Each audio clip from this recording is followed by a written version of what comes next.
අතීතයෙන් ඉගෙන ගනිමු. වර්තමානය සැලසුම් කරමු.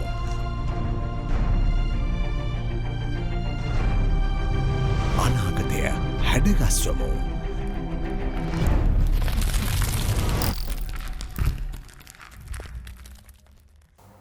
ආයිබෝවන්. හිතවතුනි, අපි පාසල් අවධිය තුළ පුංචි වැරදක් කරපුහම එහෙමත් නැත්තම් පාසල් කාර්යය තුළ යම් දඩබ්බරකමක් නැත්තම් අතපසුවීමක් කරපුහම ගුරුවරයෙක්ගෙන් වේවැල් පාරක් නොකාපු දරුවෙක් අපේ කාලේ නම් හොයාගන්න හරි අමාරුයි. ඒත් එක්කම පාසලේදී පුංචි වැරදි හින්දා දනගස්සලා තිබ්බේ නැති දරුවෙක් අපේ මතකයට එන්නෙම නැති තරම්. පාසල් කාලය තුළ සමහර වැරදි කරපු අවස්ථාවල අපිට ඒ වගේ දඬුවම් ලැබුණා අපේ ගුරුවරුන්ගෙන්, අපේ ආචාර්ය මණ්ඩලෙන්. ඒ දඬුවම් හම්බුනේ මෙන්න මේ වරදට මෙන්න මේ දඬුවම කියලා නෙමෙයි. නමුත් අපි වරදක් කරපුවාම අපි දඬුවමක් ලැබුණා. පාසල තුල දරුවන්ගේ විනය සකස් කර ගැනීම සඳහා නීති ක්‍රියාත්මක වෙනවා. ඒ වගේම මේ වගේ පුංචි දඬුවමුත් දෙනවා. මේ දඬුවම් වල පරමාර්ථය වෙන්නේ පාසල තුල විනයවත් පරිසරයක් ගොඩනැංවීම, ඒත් සමගින් සමාජයට විනයවත් පුරවැසියෙක් බිහි කිරීම.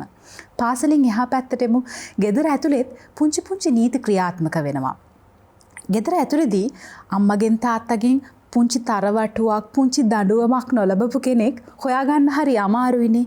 හැබැයි පාසලේදී වගේම ගෙදර ඇතුළෙත් ලැබෙන දඬුවම් වලට අදාළ නීතියක් ලියලා නැහැ, කෙටුම්පත් කරලා නැහැ. එහෙම මේ දඬුවම ලැබෙන්නේ මෙන්න මේ නීතිය කඩ වුණාම කියලා කෙටුම්පතක් ක්‍රමවේදයක් සකස් වෙලා නැහැ. හැබැයි පුංචි වැරදි වලට වැඩිහිටියන්ගේ අවබෝධය මත, අනුදැනුම මත අපිට දඬුවම් ලැබිලා තිනවා. මේ හැම දඬුවමකින්ම බලාපොරොත්තුනේ සාධනීය වෙනසක්. හොඳ දරුවෙක්, යහපත් පුරවැසියෙක්, හොඳ මිනිසෙක්, මේ වගේ පරමාර්ථ. එතකොට සමහර වෙලාවට මේ නීති කිව්ව ගම සාමාන්‍යයෙන් ආදරය කරනකොට ඔබ ඕන තරම් කියලා ඇති මම කැමති නෑ මට අනවශ්‍ය නීති දානවට. මං ආස නෑ නීති වලින් හිර වෙලා ඉන්න. නීති සහ දඬුවම් ගැන මේ වගේ මතිමතාන්තර අපි හැමෝම ළඟම පුද්ගලිකව තියෙනවා. එතකොට ගෙදරදී පාසලේදී සම්බන්ධතාවයක් තුල ක්‍රියාත්මක වන නීති සහ දඬුවම් වගේද රටක ක්‍රියාත්මක වන නීති. රටක නීතිය සකස් වෙලා තියෙන්නේ කොහොමද? රටක නීතියට සාපේක්ෂව පනවල තියෙන දඬුවම් අප්ඩේට් වෙනවද නැත්නම් යාවත් කාලීන වෙනවද? සමහර වෙලාවට නීතිය වල් වැදිලා අද දඬුවම් ක්‍රියාත්මක වෙන්නේ නැහැ. නීතිය තුලින් බලාපොරොත්තු වෙන යුක්තිය හා සාධාරණය පසඳලනවද? මේ වගේ දේවල් අපි නිරන්තරයෙන් ජනමාධ්‍යවල අහනවා, දකිනවා. ඇත්තටම නීතිය ගැන ඔබ හිතන්නේ මොනවද? අපේ රටේ නීතිය යාවත් කාලීන වෙනවද? මේ ක්‍රියාත්මක වෙන නීතිය තුල ඕනෑම පුරවැසියෙක් බලාපොරොත්තු වන යුක්තිය, සමානාත්මතාවය තුලණය වෙනවද? මේ 2020 කාලාත්‍රේ කතාබහ අපි සූදානම්මද ඒ ගැන කතා කරන්න. අද කාලාත්‍රේ කතාබහ තුලින් කතා කරන්න අපි තෝරගත් මාතෘකාව නීතිය සහ දඬුවම්. අපි කතා කරමු අද ඒ පිළිබඳව. ඒ ගැන කතා කරන්න අපි ආරාධනා කරපු විද්වත් මණ්ඩලය මම ඔබට හඳුන්වලා දෙන්නම්. මුලින්ම අපිත් එක්ක එකතු වෙනවා විශ්‍රාමික මහාධිකරණ විනිසුරු සමන් වික්‍රමාරච්චි මහත්මයා. ඒත් සමගින් අපිත් එක්ක එකතු වෙනවා මහාචාර්ය නීතිඥ ප්‍රතිභා මහනාම හේවා මහත්මයා. ඒත් සමගින් අපිත් එක්ක එකතු වෙනවා ශ්‍රී ලංකා නීතිඥ සංගමේ හිටපු සභාපති ජනාධිපති නීතිඥ යූආර්.ද සිල්වා මහත්මයා. තිදෙනාටම ආයුබෝවන්. ආයුබෝවන්. විනිසුරුතුමා, ඔබතුමාගෙන් පටන් ගමු. නීතිය සහ දඬුවම්. අපිට නීතිය නිර්මාණය වෙන ආකාරය ඒත් එක්කම මේ දඬුවම් නිර්මාණය වෙන ආකාරය පිළිබඳව ඉතිහාසය පැහැදිලි කරලා දෙන්න. මේවයි දැන් අපි නීතියේ ඉතිහාසය කියලා අපස්සට ගියොත් අපිට ඉස්සර වෙලාම බොහෝ වෙලාවට හම්බ වෙන දේ තමයි හම්බ වෙන්නේ බයිබලයේ දසපනත. දැන් බයිබලයේ දසපනත කියලා කියන්නේ දෙවියන් වහන්සේ විසින් මිනිසා කෙරෙහි පනවපු යම්කිසි නීති සමුදායක්. ඊටත් පස්සට ගියොත් එහෙම ඔය හමුරාබි ඒ වගේ නීති පද්ධතීන් හමු වෙනවා. දැන් එක කියන්නේ නීතියේ ඉතිහාසය දෙස බැලුවොත් අපිට පේන දේ තමයි මිනිස්සු කියන්නේ විධිමත් සමාජ ජීවිතයක් ගත කරන්න තමන් විසින්ම පනවගත්ත යම්කිසි ක්‍රමවේදයක්. ඒක තමයි නීති ඉතිහාසයේ අපිට දකින්න ලැබෙන්නේ. ඒවා සමහර තැන්වල දැන් විශේෂයෙන්ම අමරාභි නීති පද්ධතිය ලියවිච්ච පැරණිතම ලිඛිත නීති පද්ධතියක් හැටියට හමු වෙනවා. දැන් අපේ සෙල්ලිපි ගත්තොත් සෙල්ලිපි වල යම් යම් නීති ලියවිලා තියෙනවා. ඒ කියන්නේ සමහරට මාඝාත වගේ නීති අපි අපේ ඉතිහාසය ඇතුලේ ඒ කියන්නේ සතුන් මැරීම තහනම් කරන මේ වගේ නීති සෙල්ලිපි වල පවා ලියවිලා තියෙනවා. හැබැයි හුඟක් නෛතික සම්ප්‍රදායන් වල අපි දකිනවා සමහර නීති ලියවිලා නැහැ. මිනිස්සු සම්ප්‍රදායිකව ඒ නීති අනුගමනය කරනවා. විශේෂයෙන්ම හොඳම නිදර්ශනය තමයි මහා බ්‍රිතාන්‍යය. ඒ කියන්නේ එංගලන්තේ නීතිය, ඉංග්‍රීසි නීතිය. ඉංග්‍රීසි නීතිය අත වශයෙන් මේක අලිඛිත නීතියක්. ඒ කියන්නේ ලිඛිතව නැහැ. ලියලා තියෙන නීතියක් නෙවෙයි සම්ප්‍රදාය. ඒ කියන්නේ කොටස් පස්සේ තමයි ලියවෙන්නේ. යම් ප්‍රඥප්ති සමහරලාවට පාර්ලිමේන්තුවෙන් පනවන අවස්ථාවලදී ලියවිලා තියෙනවා. අනේ සියල්ලම සම්ප්‍රදාය. ඒ කියන්නේ සියලුම දේවල් විවස්ථාව පවා ලියවිච්ච එකක් නෙවෙයි එංගලන්තයේ නීතිය. හැබැයි ඉතිහාසය ගැන කතා කරනකොට අපිට සඳහන් කරන්න වෙන දේ තමයි මට හිතන විදිහට අත වශයෙන්ම නීතිය බිහි වෙන්නේ අවනීතියෙන්. ඒ කියන්නේ කාලයකට පෙර නීතියක් බවට කියන්නේ නීතියක් තිබ්බේ නැහැ. ඒ කියන්නේ නීතියක් නොතිබුණු තැනින් තමයි සමහරවිට නීතියක් බිහි වෙන්නේ. නිදර්ශනයක් ඇරෙන්න කියනවා නම් දැන් ඇමරිකාවේ මේ මිනිස්සු මුල් පදිංචිකාරෝ ඔවුන්ගේ ක්‍රියාකලාපවලට නීතියක් තිබ්බේ නැහැ. ඔවුන්ට පිස්තෝල පාවිච්චි කරන්න දැන් අපි දන්නවනේ ඔය මොකද්ද මැග්නිෆිසන්ට් 7 එහෙම නැත්නම් ෂේන් වගේ සිනමා පටවල පෙන්වන අර කව්බොයි ෆිල්ම්ස් වල ඔවුන් කියන්නේ නීතියක් තිබ්බේ නැහැ. නිකන් ඕනම කෙනෙකුට පිස්තෝල මිනි මරන්න පුළුවන්. මොකද ඒක ඒ වෙලාවේ එහෙම ජනපද ගොඩනගන්න එහෙම තත්ත්වයක් මිනිසුන්ට අවශ්‍ය වෙලා තිබුණා. නමුත් පස්සේ ඒක අවනීතිය බවට අද පත් වෙලා තියෙනවා. මිනිසුන්ට අද එහෙම නිදහසේ ආයුධ පාවිච්චි කරන්න මිනි මරන්න හැකියාවක් නැහැ.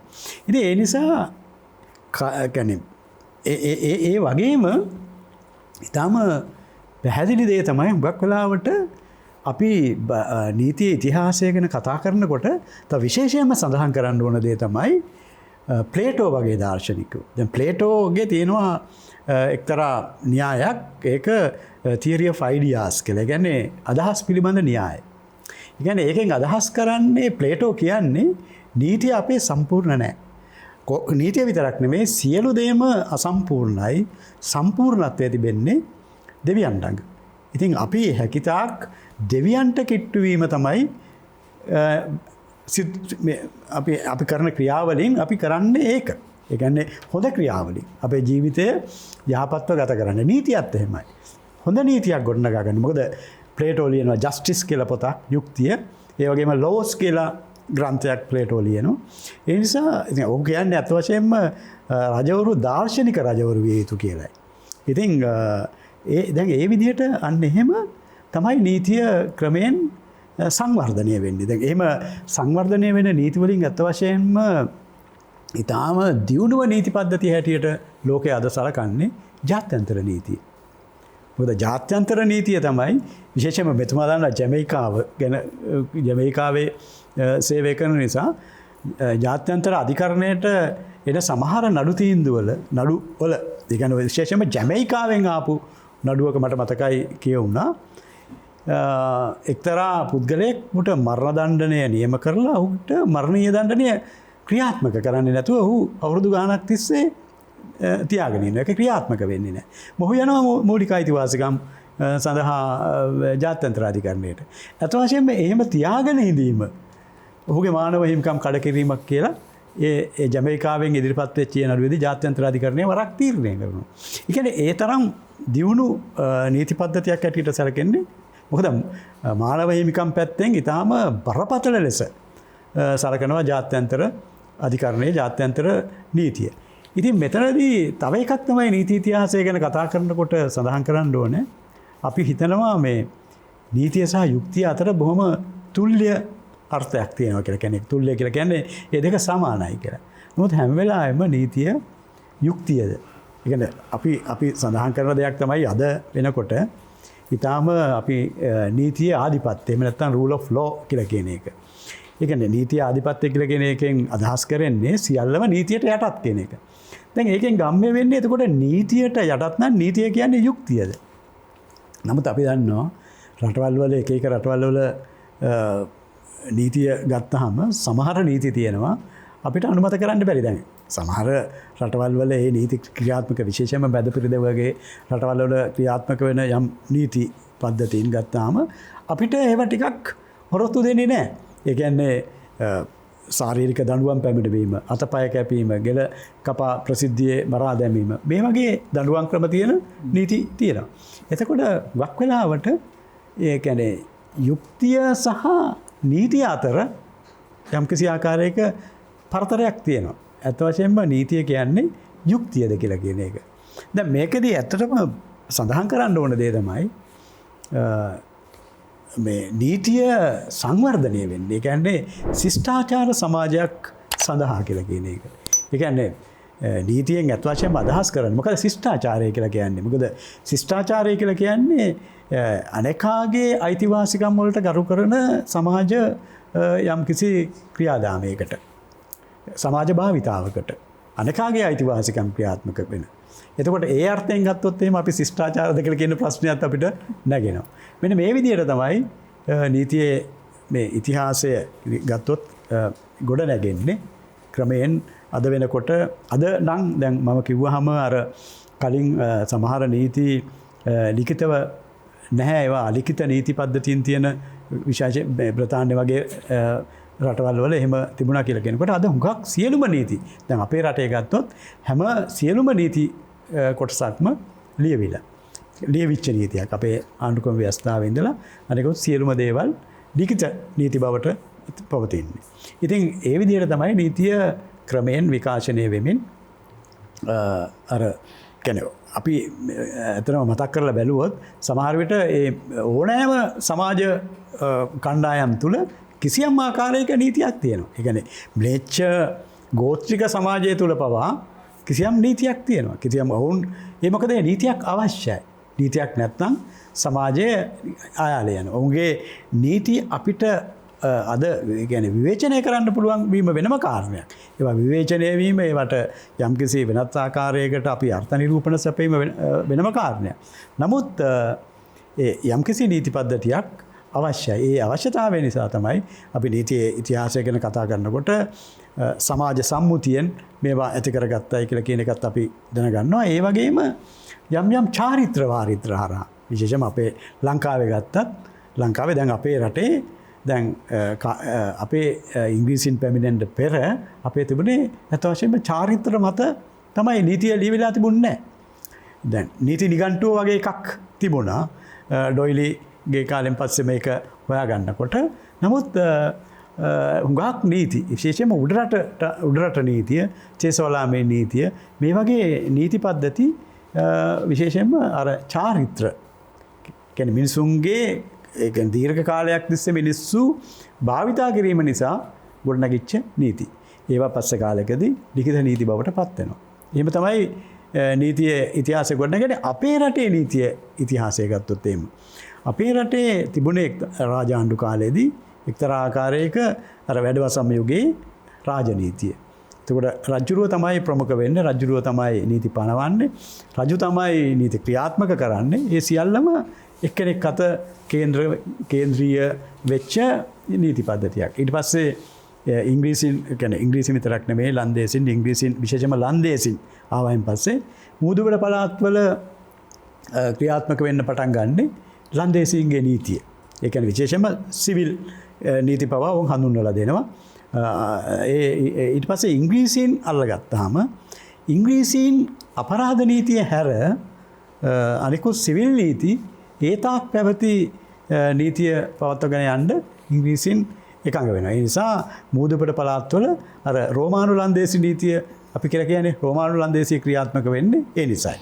කියන්නේ ඒවා අර ඉංග්‍රීසි පාලකයන් විසින් යම් නීති හරහා යම් ව්‍යවස්ථාවන් හරහා නැවත හඳුන්වා දීම ඉංග්‍රීසි නීතිය හඳුන්වා දීමට යටත්ව පොදු නීතියක් හැටියට රෝම ලන්දේසි නීතිය ක්‍රියාත්මක වෙනවා. අදත් අපේ පොදු නීතිය වෙන්නේ රෝම ලන්දේසි නීතිය. ඒ මොකද ඒ කියන්නේ රෝමලන්දේසි නීතිය තමයි අපේ පොදු නීතිය. ඒ කියන්නේ යම්කිසි වෙනස් වෙලා තියෙනවා ව්‍යවස්ථා වලින්. නමුත් යම්කිසි ව්‍යවස්ථාවක යම් හිදසක් තියෙනවා නම් යම් ප්‍රශ්නයක් තියෙනවා නම් ගැටලුවක් තියෙනවා නම් අපි රෝමලන්දේසි නීතියට අදාළ මූලාශ්‍ර ඔය ග්‍රෝචස් ෆුට් වගේ නීති රෝමලන්දේසි නීතියට අදාළ නීති විචාරදීන් හරහා තමයි ඒක අපි විසඳ ගන්න යන්නේ. ඊට අදාළ නඩු තීන්දුව විශේෂයෙන්ම අප්‍රිකාවේ නඩු තීන්දුව ඒ වගේ ඒක හුඟක් වෙලාවට මේ යටත් විජිත පශ්චාත් යටත් විජිත ස්වරූපයේ රටවල් වලට ඒක අත් වෙලා තියෙනවා. ඔන්නෝක තමයි අපේ නීතිය පිළිබඳ ඉතිහාසය. හොඳයි. නීතිඥතුමා බොහොම පැහැදිලි මෙතුමාගේ උත්තර ලංකාවේ නීතිය සහ ලෝක නීතිය කොහොමද හැදෙන්නේ කියන කාරණය සහ දඬුවම් නිර්මාණය වුණ ආකාරය. ඔබතුමාගේ පුද්ගලික මතය මට කියන්න මෙන්න මේ කාරණය සම්බන්ධව. මේ ආකාරයට සකස් වුණ නිර්මාණය වුණ නීතිය සහ දඬුවම් අද ලංකාවේ ක්‍රියාත්මක වෙනවද?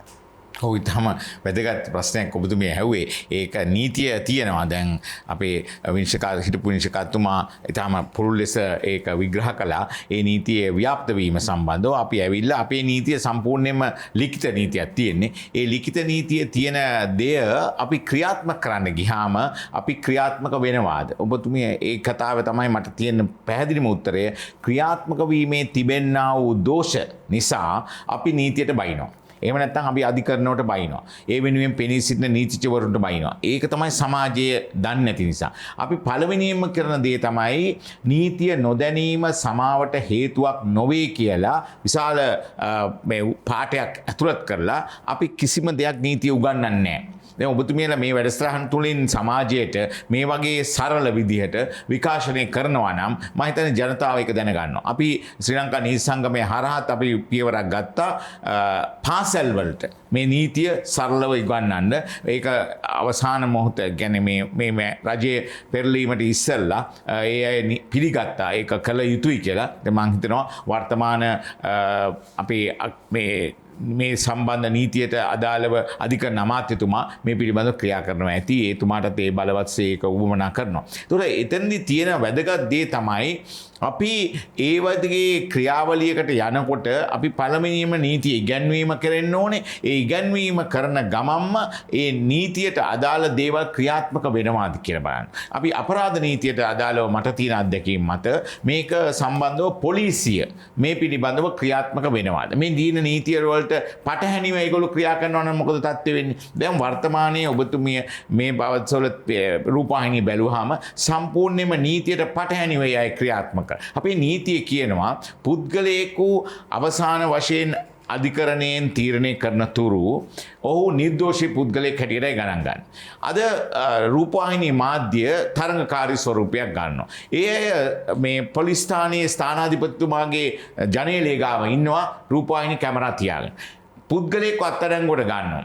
ඒ පුද්ගලයාට අපේ නීතිය හැටියට ඔහු කියන ඇත්තටම දෙයක් කිව්වත් ඔහුගෙන් ලබාගත් දෙයක් විත්තිකරුවෙක් හැටියට සැකකරුවෙක් හැටියට ඔහු කියන දේ අපේ නීතිය පිළිගන්නේ නැහැ. ඒක අපි අද කියන දෙයක් නෙමෙයි. ඒක 1895 ස්ටීවන්සන් තමයි අපේ සාක්ෂි නීතිය නිර්මාණය කළේ. ඔහු ඉන්දියාවටත් එක්කලා. ඒ ස්ටීවන්සන් කියන විශේෂඥයා ඒක නිර්මාණය කරනකොට ඒ දවස්වල පොලිසිය හැසිරෙන ආකාරය ගැන එතුමා හිතුවා. අද කොයිතරම් දුරට ඒක ගැලපෙයිද? කොයිතරම් දුරට ඒ නිසා නීතිය හුදෙක් මේ යාවත් කාලීන කරනවා කියලා ඔක්කොම විනාශ කිරීම නෙමෙයි එතන තියෙන්නේ. අවශ්‍ය දේ වෙනස් කළ යුතුයි. නමුත් තියෙන නීති සම්බන්ධයෙන් අද පොලිසිය පුද්ගලයෙක් අරන් ඇවිල්ලා ඔව්ව තියාගෙන OIC නැත්නම් ස්ථානාධිපතිතුමා ඔහුගෙන් ප්‍රශ්න කරනවා අපිට රූපවාහිනිය පෙන්නනවා. පොඩ්ඩක් අර රූපේ විතරක් බ්ලර්ඩ් කරනවා. නැත්නම් ඒක නිකන් සෙලවෙන විදිහට අඳුර ගන්න. මේ මුළු ඇඳුමම පෙන්නනවා. ඉතින් මොකද්ද මේ කරන දේ? ඒ අය දන්නේ නැහැ තමන්ගේ හුදු ප්‍රචාරය සඳහා මේ කිරීම තුළ නීතියට කරන්න විශාල අගතියක්. එතකොට මේක උසාවියට ගියහම මොකද වෙන්නේ? මේ පුද්ගලයාව ඒ අඳුනාගෙන පෙරට්ටුවකට ඉදිරිපත් කරන්න විදිහක් නැහැ. මේ අත්අඩංගුවට ගන්න අය නිවැරදිද? මේ தત્ත්වය ඊටාම භයානකයි. මේක ගැන අපි පැහැදිලිව ප්‍රකාශ කරාම වර්තමාන දැන් මේ වෙන විට මේ පොලිස්පතිතුමාට දැනුම් දීලා තියෙනවා. එතුමා ක්‍රියා කරන්නේ නැහැ. මොකද මෙතන තියෙනවා තරඟකාරී තත්ත්වයක් මේ වෙන විට මේ අපරාධ පිළිබඳව අපි තමයි හරියට ක්‍රියා කරන්න කියලා පෙන්වන්න. ඒ නිසා මේ කරන ක්‍රමය සම්පූර්ණ වැරදි. පාපොච්චාරණ කිසිසේත්ම මාධ්‍යයට දෙන්න බෑ. මාධ්‍යයට ප්‍රසිද්ධිය ප්‍රචාරය කරනවා. මෙයා වමාරයි. මේ සැකකරු වමාරයි කියලා මේ බැනර් හෙඩ්ලයින් යනවා. මේවා වැරදි දේවල්. මේ තුල අපේ සමාජයේ ඒක නවත්තන්න ක්‍රියාත්මක වෙන්න ඕනේ අනිවාර්යෙන්. ඒක නීතියේ තියෙද්දිත් ওই නීතිය නැති කරන එකනේ කරන්නේ. ඉතින් අපි කොහොමද මේ වගේ තත්වයකදී දඬුවමක් දීලා ඉදිරියට ගෙනියලා ඔහුව මරණීය දඬුවමට ලක් කරන්නේ කොහොමද? මේ තත්වයේ උඩ ඔහුව අත්අඩංගුවට ගන්න කෙනා කවුද කියලා හරියටම අපිට තේරුම් ගන්න පුළුවන්. ඒක සාක්ෂි මගින් ඉදිරිපත් කරන දෙයක්. අපේ නීතිය ඊටාම හොඳට නිර්මාණය වෙලා තියෙනවා. අධිකරණයේ ඉදිරියේ ඉදිරිපත් වන සාක්ෂි පමණයි සැලකිලිට භාජනය කර යුතු වන්නේ. ඒක ඒ ඉදිරිපත් කරන පැමිණිල්ලෙන් ඒක ඉදිරිපත් කරනවා. විත්තියේ අධිකරණ සහායකින් වශයෙන් විත්තියේ ඉඳගෙන ඒවැය තියෙන අඩුපාඩු මේ පුද්ගලයා නෙමෙයි කියන එක සහ මේ පිළිබඳ සැකයක් තියෙනවා කියන එක විත්තිය විසින් කරනවා. එතකොට එතනදී විත්තිකරුව නිදහස් කරගන්න නැත්නම් අපරාධකාරයා නිදහස් කරගන්න මේ නීතිචෝර පෙනී ඉන්නවා කියන මතය ඇති වෙන්නේ අර පෙන්නන ක්‍රියාවලිය නිසා. අර පාපොච්චාරණය ප්‍රසිද්ධ කළාට පස්සේ විනිශ්චයකාරතුමා මොකද දෙන තීන්දුව? මේ තත්ත්වය ගැන අපි කල්පනා කරලා බලන්න. ඒ නිසා අපේ රටේ තියෙන මේ ක්‍රමවේදයේ මේ හදිගස්සීම සඳහා අපි මානසික වශයෙන් අපේ තියෙන ආකල්පමය වෙනසක් ඇති වෙන්න ඕනේ. අපි කිව්ව විදිහට මේ පිළිබඳව අපේ දරුවන් දැනුවත් කරන්න ඕනේ. ඒ දරුවන් දැනුවත් කළා ඉවරන සමාජය දැනුවත් වෙන්න ඕනේ. ඒ අයට අද සමාජයේ ඉන්න පුද්ගලයින්ට තමන් වෙනුවෙන් නීතිඥ මහත්තයෙකු පොලිසියට ගෙනියන්න බෑ. පොලිසියට ගෙනිච්චාම සමහර පොලිස් නිලධාරීන් කියනවා කෝ නීතිය. ඇත්තට මේ නීතිය නැහැ. ඒක තියෙන්නේ නඩු තීන්දුවෙන් ශ්‍රේෂ්ඨාධිකරණය කියලා තියෙනවා යම් නිර්ණායක ඉදිරිපත් කරලා තියෙනවා. ඒ නිර්ණායකට අනුව පොලිසියට ගියාම සැලකිය යුතු ආකාරය පිළිබඳ ක්‍රියාත්මක. නමුත් රජයක් විසින් ඒක නඩු නීතියක් හැටියට සාක්ෂි ආඥා පනතට හෝ අපරාධ නඩු විධාන සංග්‍රහයට නැත්නම් අධිකරණ සංවිධාන පනතට මේක ඇතුළත් කරන්න ඕන. එහෙම නොවුනොත් එහෙම ඒ ක්‍රියාවලිය සාමාන්‍ය ජනතාවට මෙතුමා කිව්වාගේ මානව හිමිකම් උල්ලංඝනය කිරීම. අපි නීති හදනවා කවුරුත් කියන පළියට මේකට හුඟක් වෙලාවට මේ පිටරටින් එන අය ඒ අයගේ නීති මෙහෙ පැල කරන්න හදනවා. එහෙ විදිහටම කරන්න බෑ. අපේ රටට ආවේනික ක්‍රම තියෙනවා. ඒ ආවේනික ක්‍රම සමාජ වටපිටාව අනුව තමයි අපි කටයුතු කරන්නේ. දැන් එහෙගොල්ලෝ කියලා තියෙන දේ තමයි මේ දරුණු අපරාධ සම්බන්ධයෙන් අප දෙන්න එපා. අපදිය නොහැකි කියලා නීතිය තියෙන එක වෙන දෙයක්. නමුත් ඒකෙන් අභිමතයක් තියෙනවා පසු අවස්ථාවක අධිකරණයට අප දීම සඳහා. නමුත් අප නොදිය යුතුයි කියලා දෙන්නොත් මොකද වෙන්නේ? එතකොට මේ පිළිබඳව අපේ නීතියේ ආගමන විගමන පාලක නීතිය තිබ්බ ආගමන විගමන සම්බන්ධයෙන් පිටරට මිනිස්සු අරගෙන යන එක සම්බන්ධව. ඒ නිසා මේකට ගොඩාක් මිනිස්සු යනකොට ඕස්ට්‍රේලියාවේ ලොකු ප්‍රශ්න ඇති වුණා, ඉතාලියෙන් ප්‍රශ්න ඇති වුණා. ඒ නිසා කරපු වැඩේ අපි ඒගොල්ලන් සනසන්න අප නැත. ඒක නීතිමය වතංකන්තියක්ද? ඒක වැරදි දෙයක්. සමාජයට මොකද සාමාන්‍ය පුද්ගලයෙක් අරගෙන පොලිසිය ඇතුළට දාගත්තාම අප නැහැ. එතකොට මේ පිළිබඳව ශ්‍රේෂ්ඨාධිකරණය මේ වන විට තීන්දුවක් දීලා තියෙනවා. සුමනදාස එදිරිව රජය කියලා නීතිපතිතුමා කියන ඒ තීන්දුවේදී ශ්‍රේෂ්ඨාධිකරණය තමයි මැදිහත් වෙලා කිව්වේ ව්‍යවස්ථාදායකයට බෑ එක දිගට පුද්ගලයෙක්ව කිසිදු හේතුවක් නැතුව චෝදනාවක් නැතුව ඔහුව මේ දිගටම රිමාන්ඩ් එකේ තියන්න. ඒ නිසා ඔහුට අපදිය යුතුයි කියන නීතිය වෙනස් වුණා එතනදී. නමුත් වර්තමානයේ වෙනකොට පුරාවස්තු සම්බන්ධව ඒ නීතිය වෙනස් වෙලා නැහැ. එතකොට අර නීතියට අනුව එහෙම තියෙනවා ඒක වෙනස් වුණා. නමුත් මේක වෙනස් වෙලා නැහැ. හැබැයි එතන වෙනස් වෙලා නැති නිසා යම් බලදාර ප්‍රබල පුද්ගලයෝ දන්නවා මේකෙන් රිමාන්ඩ් එකට ගියොත් අප නැත කියලා. ඒ නිසා ඔවුන් විවිධ උපක්‍රම මාර්ගයෙන් ඒ පිළිබඳව පුරාවස්තු සම්බන්ධව අත්අඩංගුවට ගැනීමෙන් වැළකී සිටින උත්සාහ ගන්නවා. එතකොට සාමාන්‍ය පුද්ගලයාට මොකද වෙන්නේ? ඔහු අල්ලගෙන ගෙනල්ලා ඔහු නිකන් හැරීමක් කළත් යම් කිසි විදියක ඒ තමන්ගේ ඉඩමක හැරීමක් කළත් පුරාවස්තු හාරනවයි කියලා එතනට යම් දේවල් පොලිසිය හඳුන්වලා දීලා කුකුලෙක් තිබ්බයි කියලා එතන කියනවා. රතු පාට මල් මාලා තිබ්බයි කියනවා. දෙහිගෙඩි දෙක තුනක් දානවා. දාලා ඉවරලා ඔහු අත්අඩංගුවට අරගත්තාම අප නැහැ. මේ තත්ත්වය අපේ රටේ වෙනස් විය යුතුයි. ඒ පුද්ගලයාට ඇවිල්ලා කියන්න දෙයක් නැහැ. පුරාවිද්‍යා කොමසාරිස්තුමා මේ ඒ සම්බන්ධව පුරාවස්තුවක් නොවේ කිව්වත් එතන තියෙනවා පොඩි අලුපාඩුවක්. ඒක කියනවා පුරාවිද්‍යාවක් සොයා ගැනීමේ අදහසින් කැණීමක් කරන්නේ නම් ඒක ඉදිරියට යා හැක්කේ. ඒක සම්පූර්ණ වැරදි දෙයක්. එහෙම කියලා අදහස කොහොමද හොයන්නේ? ඒක උසාවියට ගිහිල්ලා හොයන්න ඕන. ඒතකොට පොලිසියට ඒක තීරණය කරන්න බෑ. ඒ නිසා මම කියන්නේ අපේ රටේ මේ වගේ මාධ්‍ය හරහා ඊටාම පුළුල් දැනුමක් මේ වගේ දේවල් ගැන කතා කරන්න ඕන. සරල බසින් කතා කරන්න ඕන. කතා කරලා ඒ අයට පෙන්ලා දෙන්න ඕනේ මේක තමයි නීතිය. ඔබතුමිය නිවැරදිව කිව්ව දෙයක් තියෙනවා. ගෙදර සම්බන්ධව පාසලේ තියෙන දේවල් සම්බන්ධව අද අපිට ඒ දඬුවම් කරපු නිසා අපි ඒ සම්බන්ධව අද මේ තත්ත්වයෙන් ඉන්නවා. නමුත් අද මොකද්ද වෙලා තියෙන්නේ?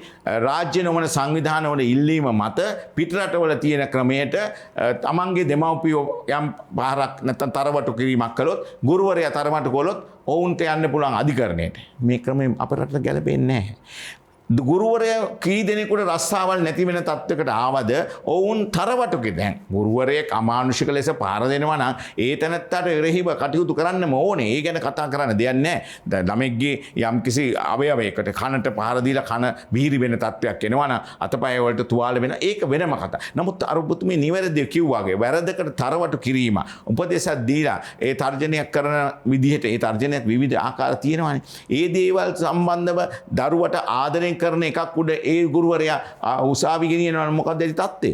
මේ නීති වෙනස් වෙන්න. මේකෙදි යන්තම් අභියාචන අධිකරණයේ තීන්දුවක් ඇවිල්ලා තියෙනවා. ඒකට අනුව ගුරුවරයෙක් ඒ විදිහට සද්භාවයෙන් නම් ඒ දේ කළේ කියලා අධිකරණයට පෙනී යනවා නම් ඔහුගේ රස්සාවට හානියක් නොවන පරිදි ඔහුට කටයුතු කරන්න හැකියාව ලැබිලා. නැත්තම් වෙන්නේ ඔහුට සිර දඬුවමක්. එහෙම නැත්නම් ඔහුගේ රස්සාව නැති වෙන එක. මේවා තමයි සරල උදාහරණ. ඉතින් මා හිතනවා මේ වගේ විවිධ ක්‍රමවලින් මේ නීතිය වෙනස් වෙන්න ඕන තත්ත්වයක් තියෙනවා රටට. මේ ඔබතුමිය කිව්වාගේ දඬුවම් තියෙන පළියටම දඬුවම් කරන්න බෑ. අපි පුනරුත්ථාපනය කරේ අවධානය යොමු කරන්න ඕනේ. දැන් ඒ සඳහා වෙනම අමාත්‍යාංශයක් තියෙනවා. බන්ධනාගාර සහ පුනරුත්ථාපන අමාත්‍යතුමියක් ඉන්නවා. වෛද්‍යවරියක් එතුමයි. එතුමියට මේ දේ තේරෙනවා හොඳට. ඒ නිසා මම හිතනවා මේකත් අපි පුළුල් ලෙස කටයුතු කරන්න ඕනේ. අධිකරණයේ ඉන්න විනිශ්චයකාරතුමන්ලා හුදෙක් බන්ධනාගාරගත කරනවට වඩා ඒ අයව පුනරුත්ථාපනය කරන්න යොදවන්න ක්‍රියාත්මක වෙනවා නම් මේ ක්‍රමය ඊටාම සාර්ථක වෙනවා.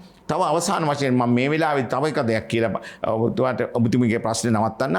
මෙහිදී මත්ද්‍රව්‍ය සම්බන්ධ වර්තමානයේ ඊටම තදින්ම කතා කරනවා. මත්ද්‍රව්‍ය සම්බන්ධ විශාල වැටලීම් කරනවා කියලා කියනවා. නමුත් පොලිසිය කරන වැරද්දක් තිබෙනවා. ඒ අය සෑම විටම දානවා අපේ මත්ද්‍රව්‍ය ආඥා පනතේ දෙනවා 54 වෙනි වගන්තිය කියලා. ඒක යටතේ යම් කිසි කෙනෙක්ව රිමාන්ඩ් බාරයට පත් කළොත් ඒ තැනත්තා මහාධිකරණයට ගිහිල්ලා සුවිශේෂ කරුණු ඉදිරිපත් කරන තුරු ඔව් රිමාන්ඩ් බාරේ. එතකොට ඒ 54 වගන්තිය නිසා මේ සුළු ප්‍රමාණයක් තියාගෙන එහෙම නැත්නම් ඇබ්බැහි වෙච්ච පුද්ගලයන් ඒ පුද්ගලයන්ම රිමාන්ඩ් බාරයට පත් කරනවා. යම් කිසි මත්ද්‍රව්‍යයක් සාක්කුවේ තියාගෙන අපි වාහනයක ගියොත් එහෙම මගේ වාහනේ මම පදවගෙන ගියයි කියලා කියනවා. එතකොට මම ඒකට සැකපිට අත්අඩංගුවට ගන්නවා නම් ඒ මත්ද්‍රව්‍ය සුළු ප්‍රමාණය තියාගෙන ඒක ප්‍රවාහනය කියලා දානවා. ප්‍රවාහනය කියලා දාලා ඉවරලා යම් කිසි විදියකින් ඒ පුද්ගලයා ඉදිරිපත් කළොත් අධිකරණයට ඔව් 54 වගන්තියට රිමාන්ඩ් එකකින් ඉන්නවා. බන්ධනාගාර කොමසාරිස්තුමා කියනවා 7500ක් අද 54 වගන්තිය යටතේ ඉන්නවා අපේ බන්ධනාගාරයේ සැකකරුවන්. ඔවුන් තියාගන්න විදිහක් නැහැ. ඔවුන් කිටගෙන ඉන්නේ කෙනෙකුට සාපේක්ෂව. ඒ නිසා මේ තත්ත්වයෙන් මම ඔබතුමියට කියන්න හරි විදිහට බැලුවොත් එහෙම ඔය 500ක් විතර පිරිසක් තමයි ඔය 7500න් අපිට 54 වගන්තියේ ජාවාරමට සම්බන්ධයි ඉන්නේ. 7000ක් අය සම්පූර්ණයෙන්ම 54 ඉවත් කරලා ඒ අයට 70 වගන්තියට නඩු පැවරුවොත් ඔවුන්ට දඩ මුදල් දීලා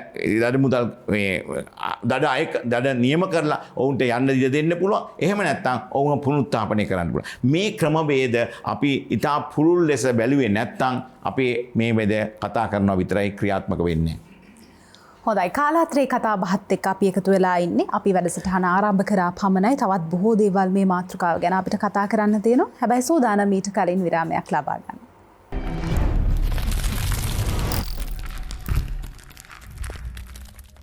විරාමෙන් අනතුරුව අපි නැවතත් එකතු වෙනවා කාලාත්‍රේ කතා බහත් එක්ක. අද අපි කතා කරන්නේ බොහෝ දෙනෙක් කතා කරන්නම ඕනේ කියලා හිතන නමුත් කතා නොකරන මාතෘකාවක් සම්බන්ධව. බොහෝ දෙනෙක් බොහෝමයක් අවස්ථාවලදී කියනවා මේ අපේ රට තුළ නීතිය ක්‍රියාත්මක වෙනවද?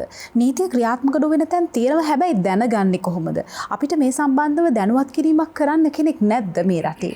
මේ වගේ කාරණා. ඒ වගේම වර්තමානයේ නීතිය සම්බන්ධ බොහෝ මතවාද මතභේද ඇති වෙලා තියෙනවා. ඒ නිසා අද අපි සූදානම් වුණේ පිළිබඳව කතා කරන්න අපේ මාතෘකාව නීතිය සහ දඬුවම්. මහාචාර්යතුමා අපේ රටේ ක්‍රියාත්මක වන දණ්ඩ නීති සංග්‍රහය මේ ගැන ඔබතුමාගේ මතය සහඳුන්වා දෙන්න දණ්ඩ නීති සංග්‍රහය පිළිබඳව අපිට.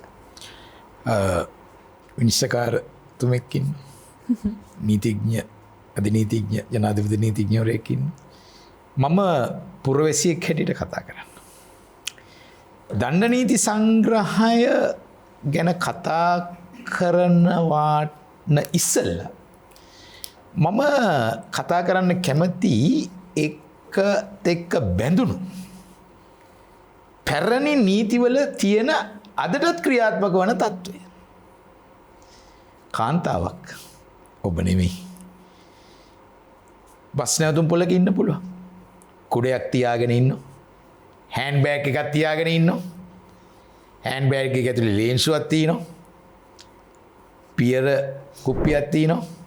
කොන්ඩම් එකක් තියෙනවා. ටික වෙලාවක් අය වටපිට බල ඉන්නවා. එකපාරටම පොලිසියෙන් ඇවිල්ලා අල්ලන් යන්න පුළුවන් දෙයක්. එම ගෙනියනවා. ඒකට අපි කියනවා අයාලේ යාමී ආඥා පනතේ. ඒක බොහොම 1800 ගණන් වල ආව එකක්.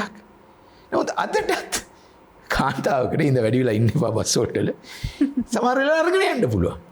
නමුත් කිසිම සාක්ෂියක් නැහැ. ඇයව ඊට පස්සේ ගෙනියන්නේ ගණිකාවක් කියලා. එතකොට ගණිකා මඩම් ආඥා පනත එක පැත්තේ ඒවත් බොහොම පැරණිය. ඒතර මේ ලංකාවේ තියෙන මූලික දේ තමයි යාවත් කාලීන වෙන්නේ නැහැ නීති. දැන් අයාලේ යාමේ පනත ගෙනාවේ ඔය බ්‍රිතාන්‍යයේ ඉන්නකොට මහා බ්‍රිතාන්‍යාවක් ගන්න අයාලේ යාමේ පනත දැන්. ඔක්කොම වෙනස් වෙලා තියෙනවා. ඒ හින්දා අපි සමහර නීති ගත්තට පස්සේ ඒ නීති කොතෙක් දුරට අද සමාජයට ගැලපෙනවාද කියන තැන පුරවැසියාට ගැටලුවක්. දැන් දණ්ඩ නීති සංග්‍රහය ගැන කතා කරා.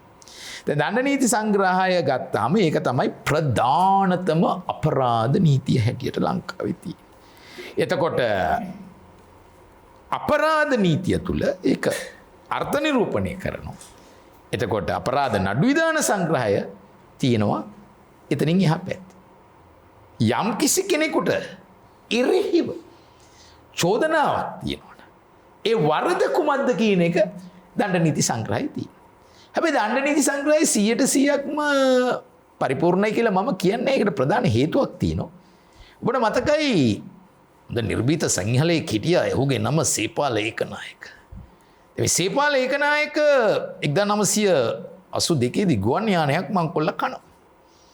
ඒතකොට එයා ගුවන් යානේ මංකොල්ල කාලා එයා ලංකාවට ලස්සනට එනවා ලක්ෂ 25ක් ඒ වගේ ගාණක් අරගෙන රෙඩ් කාපට් මත එන්නේ. ඉතින් ඔහුව අත්අඩංගුවට එතකොට ඉතාලි රජය අලිතාලියා නැවැත්තුවා ලංකාවට එන එක. ඉතාලි රජය දිගින් දිගට බලපෑමක් කරා මෙයාව ගන්න අත්අඩංගුවට අරගෙන ඉතාලියට බාර දෙන්න. ඊට ජනාධිපතිතුමා එහෙම කරන්න ගින්නේ. මොහොත අත්අඩංගුවට අරගත්තා. අරගෙන දැම්මා මයිස්ත්‍රාත්තුමා ගාවට. ඊට පොලිසියෙන් අහනවා මොකක්ද මේ සැකකරු කරලා තියෙන වරද? දණ්ඩ නීති සංග්‍රහයට පෙරලනවා මෙහෙට පෙරලනවා දඩබඩ ගාලා පෙරලනවා වරදක් නැහැ. මොකද දණ්ඩ නීති සංග්‍රහයේ ගුවන් යානා වලට එරෙහි මංකොල්ල කෑම් කියන එක පනතක් නෑ. හැබැයි අර අපේ තියෙනවනේ මූලික නීති ආණ්ඩුක්‍රම ව්‍යවස්ථා නීති. ඒ යටතේ මොන්ට්‍රියල් ජාත්‍යන්තර සම්මුතිය අත්සන් කළා ඒ හරහා ගෙනා. ඉතින් දණ්ඩ නීති සංග්‍රහය මුල් කාලේ ඉඳලම ඉන්දියාව මහා බ්‍රිතාන්‍ය ඉන්දියාව ලංකාවට අපරාධ නිර්වචනය කරලා. ශරීරයට එරෙහි වැරදි මොනවද? දේපල වලට එරෙහි වැරදි මොනවද කියන එක. හැබැයි අද ශරීරය දේපලටත් අමතරව තව වැරදි වෙනවා පරිගණක ආශ්‍රයෙන් වෙන්න පුළුවන්. ඒතකොට ඒතනත් යම් කාලීනව දණ්ඩ නීති සංග්‍රහය සංශෝධනය වෙනවා. ඒ මාව සංශෝධනය තමයි 1995 දී. ශ්‍රී ලංකාව අත්සන් කරා කාන්තා අයිතිවාසිකම් සම්මුතිය ළමා අයිතිවාසිකම් සම්මුතිය. අන්න ඒ හරහා ගෙනාව වැරදි දණ්ඩ නීති සංග්‍රහයට දාලා තියෙනවා. ඉතින් දණ්ඩ නීති සංග්‍රහය දැන් මිනිමැරීමට තැත් කිරීම මෙතුමා පැහැදිලි කරයි මෙතුමා පැහැදිලි කරා. ඉතින් ඒ වැරදි නිර්වචනය කරලා තියෙන්නේ. ඉතින් මම පිළිගන්න දේ තමයි සමහර වෙලාවට දණ්ඩ නීති සංග්‍රහය තියෙන වැරදි කියන ඒවා අදට කාලෝචිතද කියන එක. එහෙම වගන්ති තියෙනවා. අපිට කතා කරන්න පුළුවන්. ඒවා කොතෙක් දුරට සමාජයට අද යන මේ නවීන තාක්ෂණයත් එක ගන්න පුළුවන්. අනේ සඳහා තමයි 2007 කම්පියුටර් වලින් කරන වැරදි ඔයාට පරිගණක අපරාධ පන. නමුත් ඒකත් 100%ක් අංග සම්පූර්ණ නැහැ. ඒතර මම කියන්න හදන්නේ අර අයාලයාමේ ආඥාපනතෙන් එදා ඉඳන් පටන් අරගෙන ඊට පස්සේ දණ්ඩ නීති සංග්‍රහය අලුත් පනත් තියෙනවා. මම කියන්නේ පනත් වල තියෙනවායි කියලා අඩුපාඩු. පනත් හදන්න පුළුවන්. පනත් කෙටුම්පත ඒක දිගින් දිගටම සංශෝධනය වෙන අවස්ථා තියෙනවා ලංකාවේ දණ්ඩ නීති සංග්‍රහය. ඒක උත්තරීතර පාර්ලිමේන්තුවට තමයි නීති සෑදීමේ බලය තියෙන්නේ. ඒගොල්ලෝ ඒක හදනවා. නමුත් මට හිතෙන දෙයක් තමයි ඉතින් මේවායේ තියෙන දඬුවම් පිළිබඳව මේවායේ තියෙන දඩ පිළිබඳව කොතෙක් දුරට ලංකාවේදී සර්වසාධාරණයක් තියනවාද කියන්නේ. ඒතකොට දණ්ඩ නීති සංග්‍රහය ගත්තට පස්සේ ලංකාවේ අපරාධ විග්‍රහ කරනවා. ඊට අමතරව මෙතුමා පැහැදිලි කරා. තාම පැහැදිලිව මත්ද්‍රව්‍ය සම්බන්ධ විශ්ව මත්ද්‍රව්‍ය ඒ සම්බන්ධව තියෙනවා. හැබැයි මුල් කාලීනව දණ්ඩ නීති සංග්‍රහය ආවත් ඒට විවිධ තවත් පනත් වලින් එකතු වීම වෙලා තියෙනවා. දැන් දණ්ඩ නීති සංග්‍රහයට ආව ඔය 345 පාවගන්තිය කාන්තාවන්ට එරෙහි අපි කියන ඔය හැරස්මන්ට්ස් වගේ පෞද්ගලික බස් රථ හරි රජයේ බස් රථවල හරි යනකොට ඒවා ඔය කලින් තිබ්බ ඉංගි පිංගි බෑම හිරියොත්තක් බිඳීම මේ ආදි වශයෙන්. නමුත් ඒවා වෙනස් වෙලා අලුත් එකට ඇවිල්ලා තියෙනවා. නමුත් කම්පියුටර් තාක්ෂණය හරහා ගත්තාම ඊට වඩා අද Viber WhatsApp ඒවෙන් ගොඩක් වෙලාවට වෙනවා. ඒ අතින් ඉන්දියාවේ නීතියට ඉහළට ගිහිල්ලා තියෙනවා. ඒගොල්ලන්ගේ පරිගණක තාක්ෂණික පනත ගත්තාම අපේ නැති ඒගොල්ලන්ගේ තියෙන ඒවා තියෙනවා. දැන් අපේ පරිගණක පනත ගත්තත් ගොඩක් වෙලාවට ෆිෂින් ඔය බැංකු වලින් එහෙම ඒකට වෙනම පනතක් තියෙනවා ක්‍රෙඩිට් කාඩ් වලින් කරා. නමුත් ඒවා ටිකක් අඩුයි. ඉන්ඩස්ට්‍රියල් එස්පියනේජ් කියලා තව වැරදි තියෙනවා. එතකොට අපි දන්නවා සයිබර් ටෙරරිසම් දැන් ළඟදී එන්නේ නෑ ආයිමත් 356 අරගෙන අපිට ගහන්න එන්නේ සයිබර් එකෙන් ගහන්න. සයිබර් එකෙන් ගොඩාක් වෙලාවට වෙබ් අඩවි ගලවලා තියෙනවා. ඉතින් ඒකට ප්‍රමාණවත් ලංකාවේ තියෙන නීති. එතකොට මේ සයිබර් ටෙරරිසම් තමයි ගොඩාක් වෙලාවට ඒතල ෆෝනෝග්‍රැෆි ගත්තා. නැත්නම් අපි කියනවා ලිංගික ප්‍රකාශන. ඒ සඳහා ලංකාවේ පනතක් තියෙනවා. ඉතින් මේක දණ්ඩ නීති සංග්‍රහයේ තියෙනවා. විවිධ පනත් මගින් එකතු වෙලා තියෙනවා. නමුත් දණ්ඩ නීති සංග්‍රහය කීයෙන් කී දෙනෙක් දැනගෙන ඉන්නවද? දැන් මෙතුමා කියයි. මම යනවා මෙතුමාගේ උසාවියකට මාව පොලිසියෙන් අල්ලගෙන දානවා. මෙන්න මේ වැරදි කියලා මෙතුමා කියයි නීතිය නොදැනීම සමාවට කරුණක් නොවේ. ඒතර මම නීති දන්නේ නැහැනේ. මෙතුමා මාව නියෝජනය කරනවා අනිත් පැත්තට. ඒතකොට පුරවැසියෝ ඒක තමයි කිව්වේ අර පාසල් කාලයේ තුල ඉඳන් දැනගන්න ඕනේ කියලා. ඒක හරි නේද විනිසකාරතුමා නීතිය නොදැනීම සමාවට කරුණක්. is not an excuse කියලා තියෙනවා. නමුත් මම දන්නේ නැත්තම් මොකද දැනගෙන ඉන්න එපයි. හැම වෙලාවෙම අන්න ඒ වගේ ඒවා තුලින් තමයි අපි යන්න ඕනේ. සිද්ධිය පිළිබඳ නොදැනීම ඒක වරදක් නෙවෙයි. අද මම දැනගන්න සිද්ධිය නොදැනීම වරදක් නෙවෙයි. නීතිය නොදැනීම ඒක තමයි සමාවට කාරණයක්. හරියට හරි. ඔක තමයි අපි සමාජයට හරියට. වෙනසතුමා මේ අපේ නීතිය සහ දඩුවම් ක්‍රියාත්මක කිරීමේදී ඒ පිළිබඳව ගැටලුවක් තියෙනවා නම් කොහොමද වෙනස් කරගන්නේ? නැත්නම් මේ නීතිය වෙනස් කරගන්න ඕනේ තැන් යාවත් කාලීන කරගන්න නැත්නම් අප්ඩේට් කරගන්න බලය තියෙන්නේ කාටද? කොහොමද ඒ කාර්ය කරන්නේ?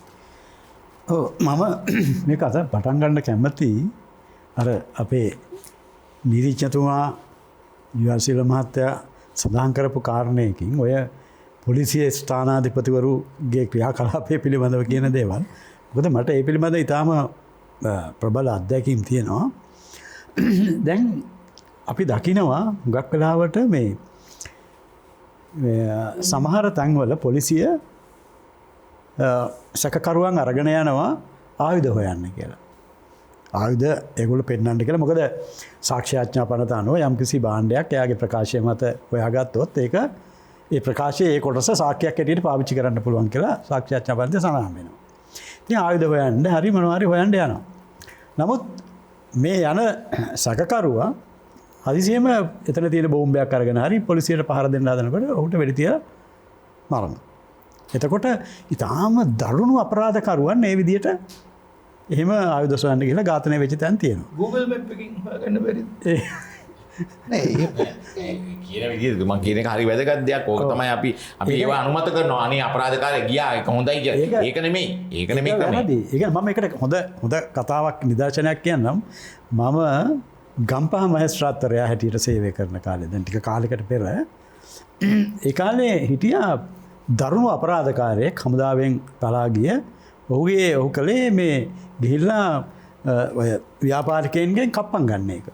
ඔහු හමුදාවෙන් පැනලා ගිය හොඳ දක්ෂ වෙඩික්කාරයෙක් කප්පම් දුන්නේ නැත්නම් එතනදිම වෙඩි තියලා මරලා දානවා. තමයි භීෂණයක් බවට පත් වෙලා තිබ්බා. ඉතින් ඊට පස්සේ කොහොම හරි මේ තැනත්තව අත්අඩංගුවට ගන්නවා රාගම පොලිසිය. අත්අඩංගුවට අරගෙන ඔහු අරගෙන එනවා අපිට පළාතකදී අත්අඩංගුවට අරගෙන රාගම නගරයට. රාගම නගරයේදී ඔහුව පොලිසියෙන් වෙඩි තියලා මරනවා. වෙඩි තියන්නේ පොලිසිය ගැන කතාව තමයි මේ තැනත්තා මෙහෙම මාංචු දාලා අරගෙන එනකොට ඔය රාගම නගරයේදී එකපාරටම ඉස්සරහා හිටපු පොලිස් නිලධාරියාගේ ඔළුවට බෙල්ලට අත් දෙකෙන් මාංචුව මෙහෙම දාලා බෙල්ල හිර කරා. එතකොට ළඟ හිටපු පොලිස් නිලධාරියා මෙයාගේ මෙතෙන්ට පිස්තෝලය තියලා මේ වෙඩි දෙකක් තියලා තියෙනවා. එතනම මිය යනවා. ඊබෙරෙදතු නෝක. ඔය එක තමයි.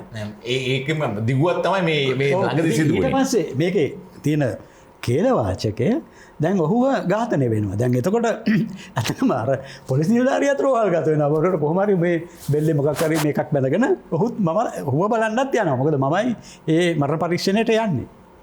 දැන් මම මරණ පරීක්ෂණයට යනවා රාගම නගරයේ ඔය පාලමයට මේ තැනත්තගේ මෙහෙම ශරීරයේ පාර හරහා වැටලා තියෙනවා. මම ගිහිල්ලා එතන බහිනකොට ඒ වටේට රතිච්චපත් වෙනවා. මම පොලිසියගෙන් ඇයි මේ රතේ මොකද උත්සවයක් තියෙනවද කියලා. නෑ මේ තැනත්තා මරා දැමුවට තියෙන සන්තෝෂය ප්‍රකාශ කරන්නේ. ඒ කියන්නේ අර විදිහට මරා දැමීම මිනිස්සු අනුමත කරනවා. නෑ ඒක හරි ඛේදවාචකයක්. ඒ කියන්නේ මිනිස්සු දන්නේ නෑ ඒ තුවක්කුවම තමයි Tamanටත් එල්ල වෙන්නේ කියලා. ඒ විදිය ඝාතන ඒ කියන්නේ නීතියට පිටස්තරවනේ. ඇයි මේ නීතියට පිටස්තරව මේ අපරාධ කියන්නේ නීතිය පිළිබඳ යම්කිසි අවිශ්වාසයක්. නීතිය හරියට ක්‍රියාත්මක වෙන්නේ නැහැ. ඒ වගේ ඒ කියන්නේ එහෙම දැන් ඒක හැබැයි ඒක ඒ හේතුවම නෙවෙයි තියෙන්නේ එතන. ඒක මං හිතන්නේ ටිකක් ගැඹුරින් කල්පනා කළොත් ඒක මිනිස් මනස ඇත්තටම පලා යන්න හැදුවා. සත්‍ය වශයෙන්ම පලා යන්න හැදුවා. අපි නිර්මාණයක් නෙමෙයි. ඔව් සත්‍ය වශයෙන්ම පලා දැන් අපි දන්නවා හුඟක් වෙලාවට ඇත්ත වශයෙන්ම සමහර දැන් පොලිසියට කරන පාපොච්චාරණ සාක්ෂි ඇටියට බාර ගන්න නැහැ සාක්ෂි ආඥාපන තරම. නමුත් ඇත්තටම කෙනෙක් ස්වේච්ඡාවෙන් පොලිසියට පාපොච්චාරණය කරලා තිනොනේ වැදගත් සාක්ෂියක්. නමුත් ඒක සාක්ෂි ආඥාපනතේ මේ නීතිය අනුව ඒක අයින් කරනවා. දැන් එහෙම වෙලාවල් තියෙනවා. ඉතින් එහෙම ඒ වගේ එහෙම වෙන්නත් පුළුවන්. නමුත් හුඟක් වෙලාවට දැන් මේ වගේ තත්ත්වයන් තියෙනවා. ඉතින් මිනිස්සු ඒවා අනුමත කරනවා. දැන් සමහර වෙලාවට දරුණු අපරාධකාරයෙක් විශේෂයෙන්ම ස්ත්‍රී දෝෂණ වලට අහු වෙන පුද්ගලයන් බන්ධනාගාරයට ගියාම ඉස්සල්ලාම ඔහුට දඬුවම් දෙන්නේ බන්ධනාගාරයේ ඉන්න නේවාසිකයෝ. ඔහුට අල්ලගෙන ගහනවා හොඳට.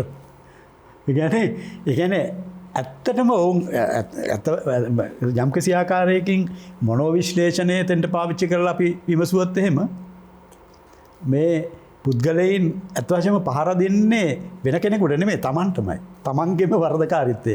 Tamanගේම යටිහිතේ තියෙන වර්ධකාරීත්වයට. මොකද ඒ වගේ කාරණයක් තමයි එතන සිද්ධ වෙන්නේ. මේ වාගේ දේවල් සිද්ධ වෙනවා. දැන් ඒ වගේම තව කාරණයක් තමයි දැන් ඔය ඔබ අහපු ප්‍රශ්නයටත් අදාළව අයාලේ යාමේ ආඥාපනත සහ කියන්නේ පාදඩ ආඥාපනත සහ ගණිකා නිවාස ආඥාපනත. දැන් මේ දෙකම පාවිච්චි කරනවා ස්ත්‍රීන්ව ගණිකාවන් හැටියට හංගඩු ගන්න. නමුත් දැන් මම මෙහෙම කියනවා. ලංකාවේ කොහෙද ගණිකා වෘත්තිය තහනම් කරලා තියෙන්නේ?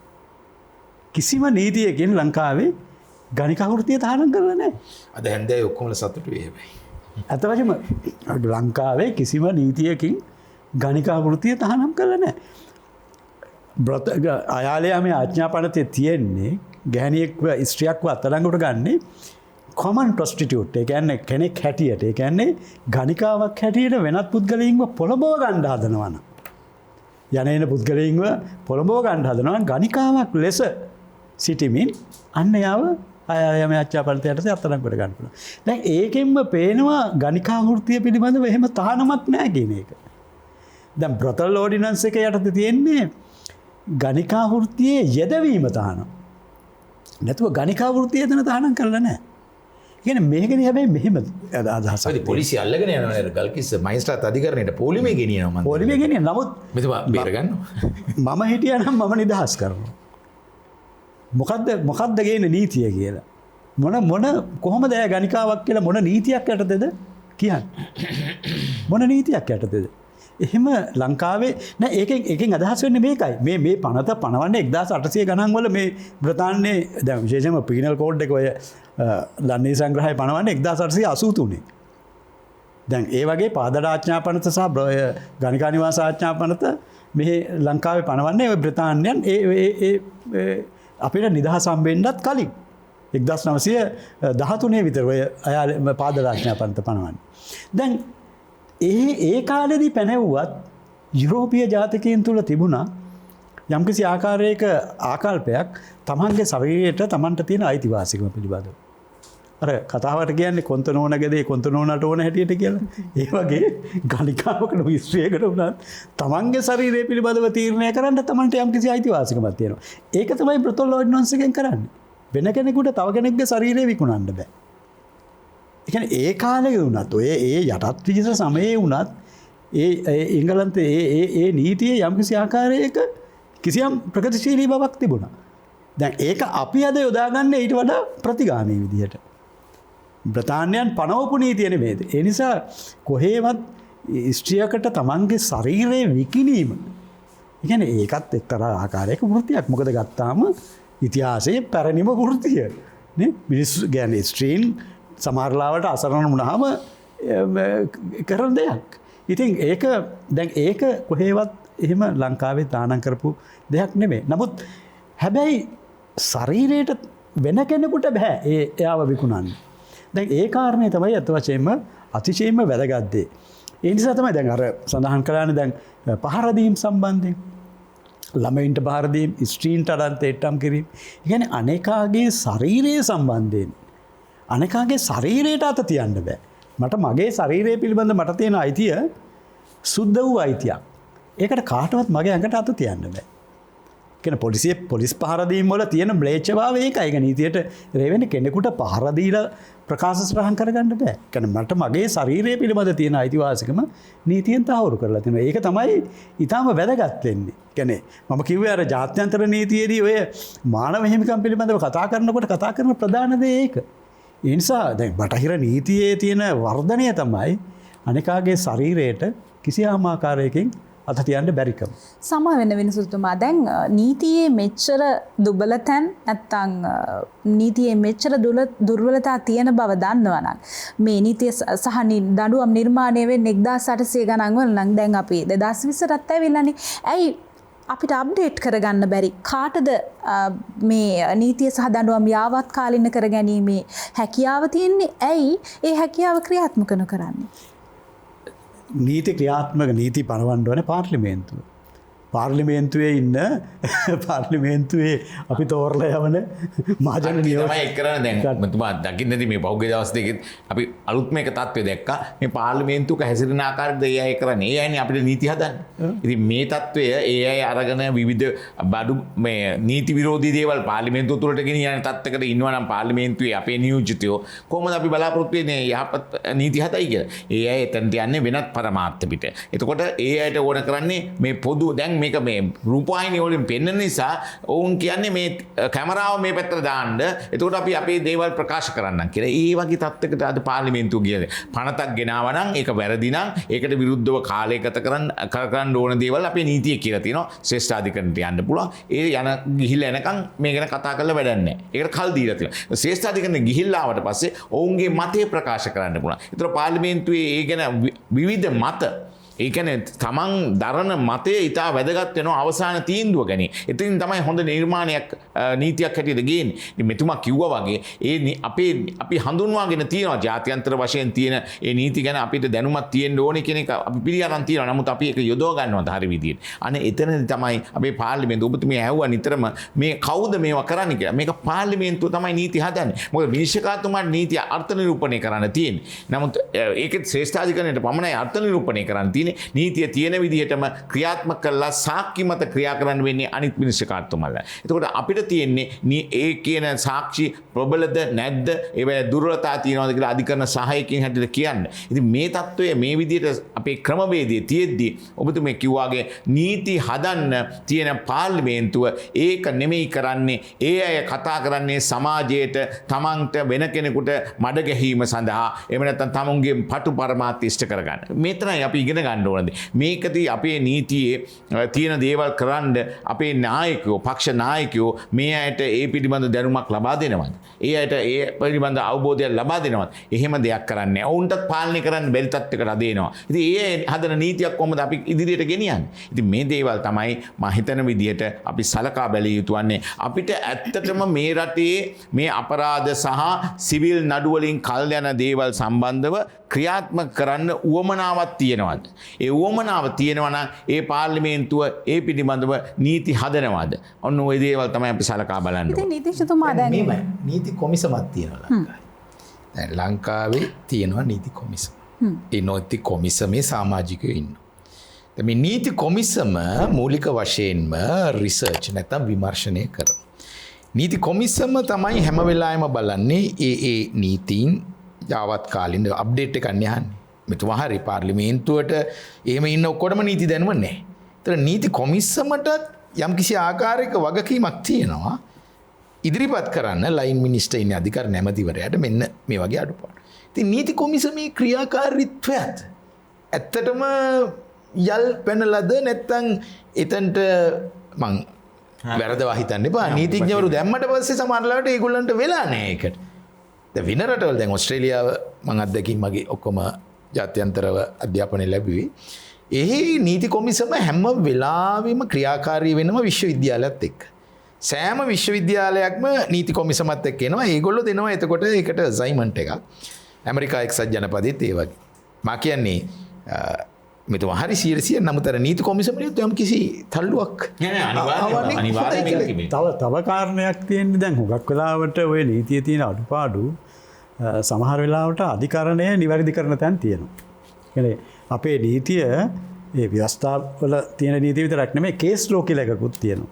ඒ කියන්නේ නඩු තීන්දුව හරහා ගොඩනැගිච්ච නීති සම්ප්‍රදායනොත් තියෙනවා. යම් සමහර නීති අර්ථ නිරූපණය කරනකොට අධිකරණය ඒවා වෙනස් ආකාරයන්ට අර්ථ නිරූපණය කරනවා. දැන් නිදර්ශනයක් ඇටියට කියනවා නම් දැන් ඔය කැලෑ ආඥා පනතේ තියෙනවනේ ඔය දැව ප්‍රවාහනය සම්බන්ධයෙන්. දැව ප්‍රවාහනය කළොත් ඒ දැව ප්‍රවාහනයට පාවිච්චි කරන වාහනේ රාජසන්තක කරන්න පුළුවන්.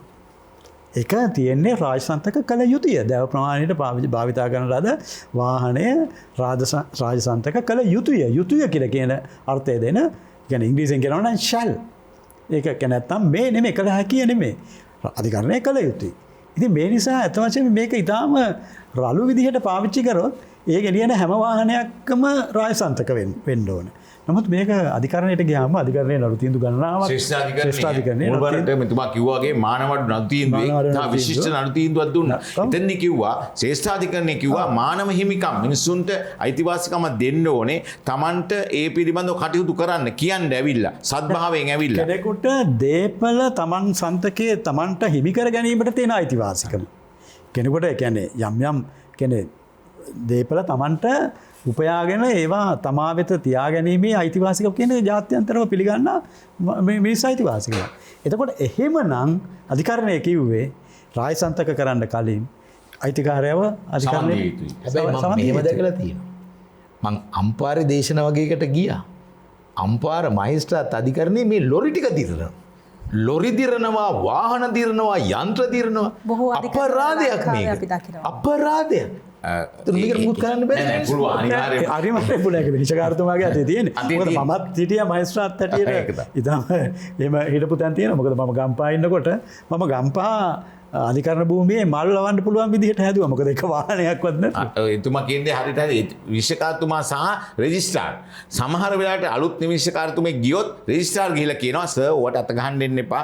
ඔයාට ගියොත් පොලිසිය මේ FCID එකට වගේ යන්න වෙයි. ඒ නිසා ප්‍රශ්නකර තත්ත්වයක් ඇති වෙනවා. ඒ නිසා ඔයාට අනේ මම මේ ඉන්න ටික කාලෙට මම ඉඳලා යනවා. මේ ඕන දෙයක් කම නැහැ කියලා අර කිව්වා වගේ උසාවියේ සම්පූර්ණයෙන්ම ධනය එතන දි รา පත් වෙනවා. ඉතින් මේකට අපේ නීතියේ තියෙනවා දේවල්. මම හිතනවා ඉදිරියේදී ඒ පිළිබඳව විශාල වෙනසක් ඇති වෙයි. මොකද මේවා තියෙන්න දෙන්න බෑ මේ විදියට. මොකද ඒක සම්පූර්ණ වැරද්ද. රජයටත් නෑ, ඒ මනුස්සයටත් නෑ. අවසානයේ රාජසන්තක වුණොත් යකඩ ගොඩක් තියෙන්නේ. එතකොට එහෙම නැත්නම් ඒ පුද්ගලයා නිදහස් වුණොත් ඔහුට ගන්න වෙන්නේ යකඩ ගොඩක්. ඉතින් මේ නිසා මෙතුමා කිව්වා වගේ ඒ විනිශ්චයකාරතුමාට බලය තියෙනවා ඕනෑම වෙලාවක බැඳුම් කරයක් මත ඒක යවන්න. අවසානයේට ස්වභාවික යුක්ති නීතිය කියලා ධර්මයේ කියලා තියෙනවා. ඒකට යටත්ව ඔහුට අවස්ථාවක් දීලා ඔහුගේ අවස්ථාව පරිදි ඒක ක්‍රියාත්මක වෙනවා කියලා දැනගත්තොත් මෙතුමා නිවැරදිව කිව්වාගේ ඒ තැනත්තට ඒ අවස්ථාව දෙන්න ඕනේ. නිකන් රාජසන්තක කරන්න බෑ. ඉතින් ඒ කරනකම් කියලා ඕව රඳවලා තියාගන්නත් බෑ. ඉතින් ඒවට චක්‍රලේඛන අධිකරණ සේවා කොමිෂන් සභාවෙන් නිකුත් කරලා තියෙනවා. විනිශ්චයකාරතුමාලට ඒක බලහත්කාරකමෙන් ඒ කියලා තියෙනවා මේක කරන්නම කියලා. ඒත් මා කිව්ව විදියට සමහර විනිශ්චයකාරතුමාලා මේකට අත ගහන්න කැමති නෑ. මොකද ප්‍රශ්නකර තත්ත්වයක් ඇති වෙයි. ඕක අභිමතයක්ද? නෑ කියන්නේ විනිශ්චයකාරතුමාගේ ඉදිනලා ක්‍රියාපටිපාටිය. ඒක කරන්න පුළුවන් බව මම හොඳටම දැකලා ඔය කරලා තියෙන අධිකරණවල අපි දැකලා තියෙනවා. ඉතින් ඒක ආර්ථිකයට යම් විශාල හානියක්.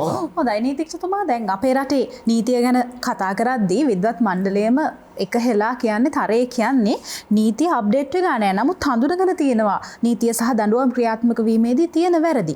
හැබැයි නීතිය සහ දඬුවම් එක තැන තියෙද්දී ව්‍යාවත් කාලින් නොවෙද්දී වැරදි දවසින් දවස අප්ඩේට් වෙනවා. විශේෂයෙන් අද වෙද්දී පරිගණක ආශ්‍රිතව තාක්ෂණය ආශ්‍රිතව සිදුවෙන අපරාධ හින්දා අපේ රටේ තරුණ තරුණියන් කී දෙනෙක් අපිට අහිමි වුණා. ඒ වගේම අහිමි වුණ පිරිසට වැඩි මානසික පීඩනයක් එක්ක අවතැන් වෙලා ඉන්න පිරිස. මේ පිරිස වෙනුවෙන් සාධාරණයක් කරන්න නීතිය කොහේ හෝ වගන්තියක් නැත්නම් කිසියම් තැනක් නැද්ද? නෑ මේ වෙනකොට යම් වගන්ති තියෙනවා. ඔබතුමේ නිවැරදි කිව්වාගේ පොලිසිය පිළිබඳ දැනුමක් නැහැ. පොලිසියට ඒ පිළිබඳව හොයා බලන්න මෙවලම් නැහැ. ඒ තත්ත්වවල උඩ පොලිසියට ක්‍රියාත්මක වෙන්න බෑ. දැන් ඔය අපි කිව්වා යම් කාන්තාවන්ට කොයිතරම් දරුණු ලෙස මේ මූණු පොත හරහා එහෙම නැත්නම් ඔය කිව්ව අනිත් මාධ්‍ය ජාලාවන් හරහා සමාජ මාධ්‍ය වලින් ඒ අයගේ චරිතවලට හානි කරනවා. විකෘති කරලා රූප දානවා. මේවා සම්බන්ධයෙන් පොලිසියට වෙනම අංශයක් තියෙනවා. ලංකාවේ පොලිස්පතිතුමාගේ කාර්යාලය තුළම වෙනම අංශයක් තියෙනවා ඒ පරිගණක සම්බන්ධව විශේෂඥ දැනුමක් ලබා දීම කටයුතු කරන්න. නමුත් ඒක ප්‍රාදේශීය වශයෙන් නෑ. ඒ ඔක්කොම කොළඹට කරන්න අමාරුයි. ඉතින් ප්‍රාදේශීය වශයෙන් ඔවුන්ට තාක්ෂණය පිළිබඳව මේ මහානාම වගේ කට්ටියව ගෙනල්ලා ඔවුන් දැනුවත් කරලා ඒ සම්බන්ධව අර ඔබතුමේ වචනේ පාවිච්චි කරන අප්ඩේට් කරනවා කියන යාවත් කාලින කරනවා නම් මම හිතන්නේ වැඩි ප්‍රයෝජනයක් ගන්න පුළුවන් මහ ජනතාව ලොකු. ඔබතුමා සභාපති හැටියට ඉන්නකොට මට මතකයි අපි බොහෝම දිස්ත්‍රික්කවල ගිහිලා කරා. නමුත් නොකරවා ඒවා නවත්තන්න නරකයි. දැන් මෙතුමාගේ ක්‍රියාකාරීත්වය මම ගියා. අපි ගිහිල්ලා බොහොම දුර හැම දිස්ත්‍රික්කෙම අපි දැනුවත් කරා. ඉතින් ඒක අර එක තැනක නැවතුනොත් ඒක එහෙමම ලොප් වෙනවා. අන්න ඒකයි ඔතන දින මූලික ගැටලුව. දැන් මමත් එකපාරක් ගිහිල්ලා ওই සම්බන්ධව කාන්තාවකට වෙච්ච ගැටලුවකදී මොකද කාන්තාවන් ගොඩාක් සියදිවි විනාශ ගන්නවා. එහෙම අවස්ථා තියෙනවා. මම නම් කියන්න කැමති නෑ. සමහර සිදුවීම් අතිශය පෞද්ගලිකයි. ඒ වගේම අතිශය සංවේදී. එතකොට දැන් මොකද්ද අපිට කිව්වේ පොලිසියෙන් අපිට ඉතින් මේක කරන්න බෑ. මූණු පොත් සමාගමට දැනුම් දීලා අධිකරණ නියෝගයක් කරන් ඉන්න. ඒතකොට ඒකට යන කාලයත් එක ගත්තට පස්සේ හැබැයි මූණු පොතට අපි ලිව්වම මූණු පොත කිව්වා එහෙම බෑ. ඒගොල්ලොත් කියන අධිකරණ නියෝගයක් කරන් එන්න කියලා. ඒ නිසා ඔය හැරස්මන්ට් සම්බන්ධව යම් වෛරී සහගත දේවල් එතකොට දැන් ගොඩාක් වෙලාට මම බය නැතුව කියන්නේ ඔය දෙන්නෙක් යාළු වෙනවා. යාළු නම් එයා ගෙන්න ගන්නවා නිර්වත් ඡායාරූප ටික. ඉතින් අර කාන්තාවත් අහිංසකයි ඒව යවනවා. දැන් යාළු නැති ගමන් මෙයා ටක් ගාලා මුදා හරිනවා අන්තර්ජාලයට. ඒතර නීතියට වඩා එයාගේ සભ્યත්වය විවාහ වෙන්න බෑ. එතකොට අරයා ඒක යූස් කරනවා. නමුත් අර සැකකරුත් පොලිසියෙන් අත්අඩංගුවට අරගෙන තියෙනවා. අත්අඩංගුවට අරගෙන තිබ්බට වැඩක් වෙන්නේ නැහැ. දඬුවම් කරන්න පුළුවන්. වෙච්ච හානිය ඇයට කොහොමද මේක වළක්වන්නේ? ඒ සඳහා තමයි අර ඉක්මන් ආකාරයට මේවා බ්ලොක් කරන. මම චීනේ ඒ අතින් ගියා වෙබෝ කියන ඒගොල්ලන්ගේ මධ්‍යස්ථානයේ වෙන්න ඕන හානිය වෙලා ඉවරයි. අරගොල්ලෝ නවත්තන ෆිල්ටර් කළේ. එහෙම ෆිල්ටර් කිරීමකට මේවා කරන්න හරි අමාරුයි. ඔබතුමාගෙන් පොඩි දැනගැනීමක් මං අහන්නේ දැන් මගේ තියෙනවා මේ දුරකථනය. මේ දුරකථනයේ තියෙනවා අසභ්‍ය පින්තූර වගේ පුළුවන් ද පොලිසියට මම අත්අඩංගුවට ගන්න? ඒක මොන පනතයටද දානවද කියන ප්‍රශ්නේ තියෙන ඊට පස්සේ අරගෙන ඒ වගේ දේවල් සම්බන්ධයෙන් තමයි පොලිසිය හොයන්නේ. අර ඕන කරන දෙයට අර ඔබතුමේ කිව්වාගේ ඒ තරිතේ ඝාතනය වෙලා සම්පූර්ණ තත්ත්වයටපත් වෙලා අවසානයේට ඔවුන් පරීක්ෂණ කරන්න යනකොට සියදිවි නසා ගන්න. අපි එතකොට ජනමාධ්‍ය කරන්නේ සියදිවි නසාගත් එක රූපවාහිනියේ පෙන්නනවා. ඒකටයි යන්නේ. ඒක තමයි නොකළ යුතු දේ. නමුත් ඊට ඉස්සල්ලා මේ තැනැත්තියට වෙච්ච හානිය පිළිබඳව ඒ තැනැත්තව පෙන්නුම් කරලා දීලා ඔහු අත්අඩංගුවට ගැනීම සඳහා පොලිසියට බලපෑමක් කරන්න ජනමාධ්‍යයට පුළුවන්. ඒක නෙමෙයි කරන්නේ. ඒ තැනැත්තියට අසරණ වෙච්චාම ඒ තැනැත්තිගේ රූපය සේයා දැරියව කොච්චර දෙනෙක් විකුණ කරගෙන කටයුතු කළාද? ඒ අවසානයේ පොලිසිය ගෙනාවේ වෙන පුද්ගලෙක් ඉස්සල්ලාම කොණ්ඩයක් කියලා පුද්ගලෙක්ව ගෙනාවේ ඔබතුමිය වාර්තක ඇති. කොණ්ඩයක් නෙමෙයි නම. නෑ ඔව් වෙන නමක් තිබ්බේ මෙන් දුන්නා නමක් හඳුන්වලා දීලා දැන් අපේ පොලිසියට හරි හොඳට කැමති මේ පුද්ගලයාට එක එක නම් දෙන්න. ඔවුන් ප්‍රසිද්ධ කරන්න. මේක තමයි නවත්තන්න ඕන. ඒ පුද්ගලෙක් අපරාධයට සම්බන්ධ පුද්ගලෙක් පාතාල ලෝකේ නායකයාගේ ගෝලයක් අල්ලගත්තා කියලා ඒකද ප්‍රචාරය කරන්න ඕනේ. ඒවා අපිට වැඩක් නැති දේවල්. එහෙම තමයි අපි අද ප්‍රවෘත්ති වල බැලුවාම අපි ජනමාධ්‍ය හරහා ප්‍රවෘත්ති වල පැය භාගයක් ප්‍රවෘත්ති යනවා විනාඩි 25ක්ම අපරාධ සම්බන්ධයෙන් තියෙන. අපිත් හරි ආසාවෙන් ඒවා බලාගෙන ඉන්නවා. මොකද ඒවේ තියෙනවා කරන විදිහත් පෙන්නනවා. අපරාධ. දැන් මෙතුමා කිව්වාගේ ඒ තත්ත්වෙට ගියොත් එහෙම මොකද්ද වෙන තත්ත්වේ? සමාජයේ භයානකකම වෙන්නේ ඒ සූක්ෂම ලෙස කරපු දේ අපි ජනමාධ්‍ය හරහා පෙන්නනවා. එතකොට නීති තිබ්බට වැඩක් නැහැ. මේ තරගයක් ජනමාධ්‍යය. ඒක තමයි මම කියන්නේ. කොම උත්සාහ කරන්නේ ඒක මාකට් කරන්න. ඕක නිකන් අර දැලිපියෙන් කිරිකනවා වගේ වැඩක්. මොකද ප්‍රකාශන නිදහස කියලා කියන එකත් ඉතාම වැදගත් මේ අයිතිවාසිකමක්. කෙනෙකුට අදහස් ප්‍රකාශ කරන්න, තමන්ගේ දේවල් කියන්න ප්‍රකාශන නිදහස. නමුත් දැන් ඒක වළක්වන්නත් පුළුවන් මේවා පාවිච්චි කරලා. අසභ්‍ය දේවල්. දැන් අපේ රටේ තියෙන ප්‍රශ්නය තමයි දැන් අසභ්‍ය ප්‍රකාශන කියලා කියන සම්බන්ධයෙන් අසභ්‍ය ප්‍රකාශන පනත කියලා පනතක් තියෙනවා. පිටු දෙකයි තියෙන්නේ පනතේ. පිටු දෙකක පිටු තුනක විතර පනතක්. දැන් තියෙන ගැටලුව තමයි මොකක්ද අසභ්‍ය කියන්නේ? අසභ්‍ය කියලා කියන එකට සීම නිර්වචනයක් ඒ පනතෙන් දීලා නැහැ. එතකොට අසභ්‍ය කියලා කියන්නේ තනිකරම විනිශ්චයකාරතුමාගේ මතය. විනිශ්චයකාරතුමාට හිතනවා නම් ඒක අසභ්‍යයි කියලා ඒක අසභ්‍යයි. ඒ ප්‍රසිද්ධ රැඟුම් පාලක මණ්ඩලය තියෙනවා. ප්‍රසිද්ධ රැඟුම් පාලක පානතක් තියෙනවා. ඒ එතනදී කොහොමද මම දන්නේ මේ අසභ්‍ය කියලා නිර්වචනය කළා එක. නමුත් එංගලන්තේ ගත්තාම ඉංග්‍රීසි නීතිය එංගලන්තේ තියෙනවා අසභ්‍ය ප්‍රකාශන පනත කියලා කියන්නේ ඔබ්සීන් පබ්ලිකේෂන් ඇක්ට් කියලා පනතක් 1960 දී පනවනවා. ඒකේ තියෙනවා මොකද්ද අසභ්‍ය කියන්නේ කියලා.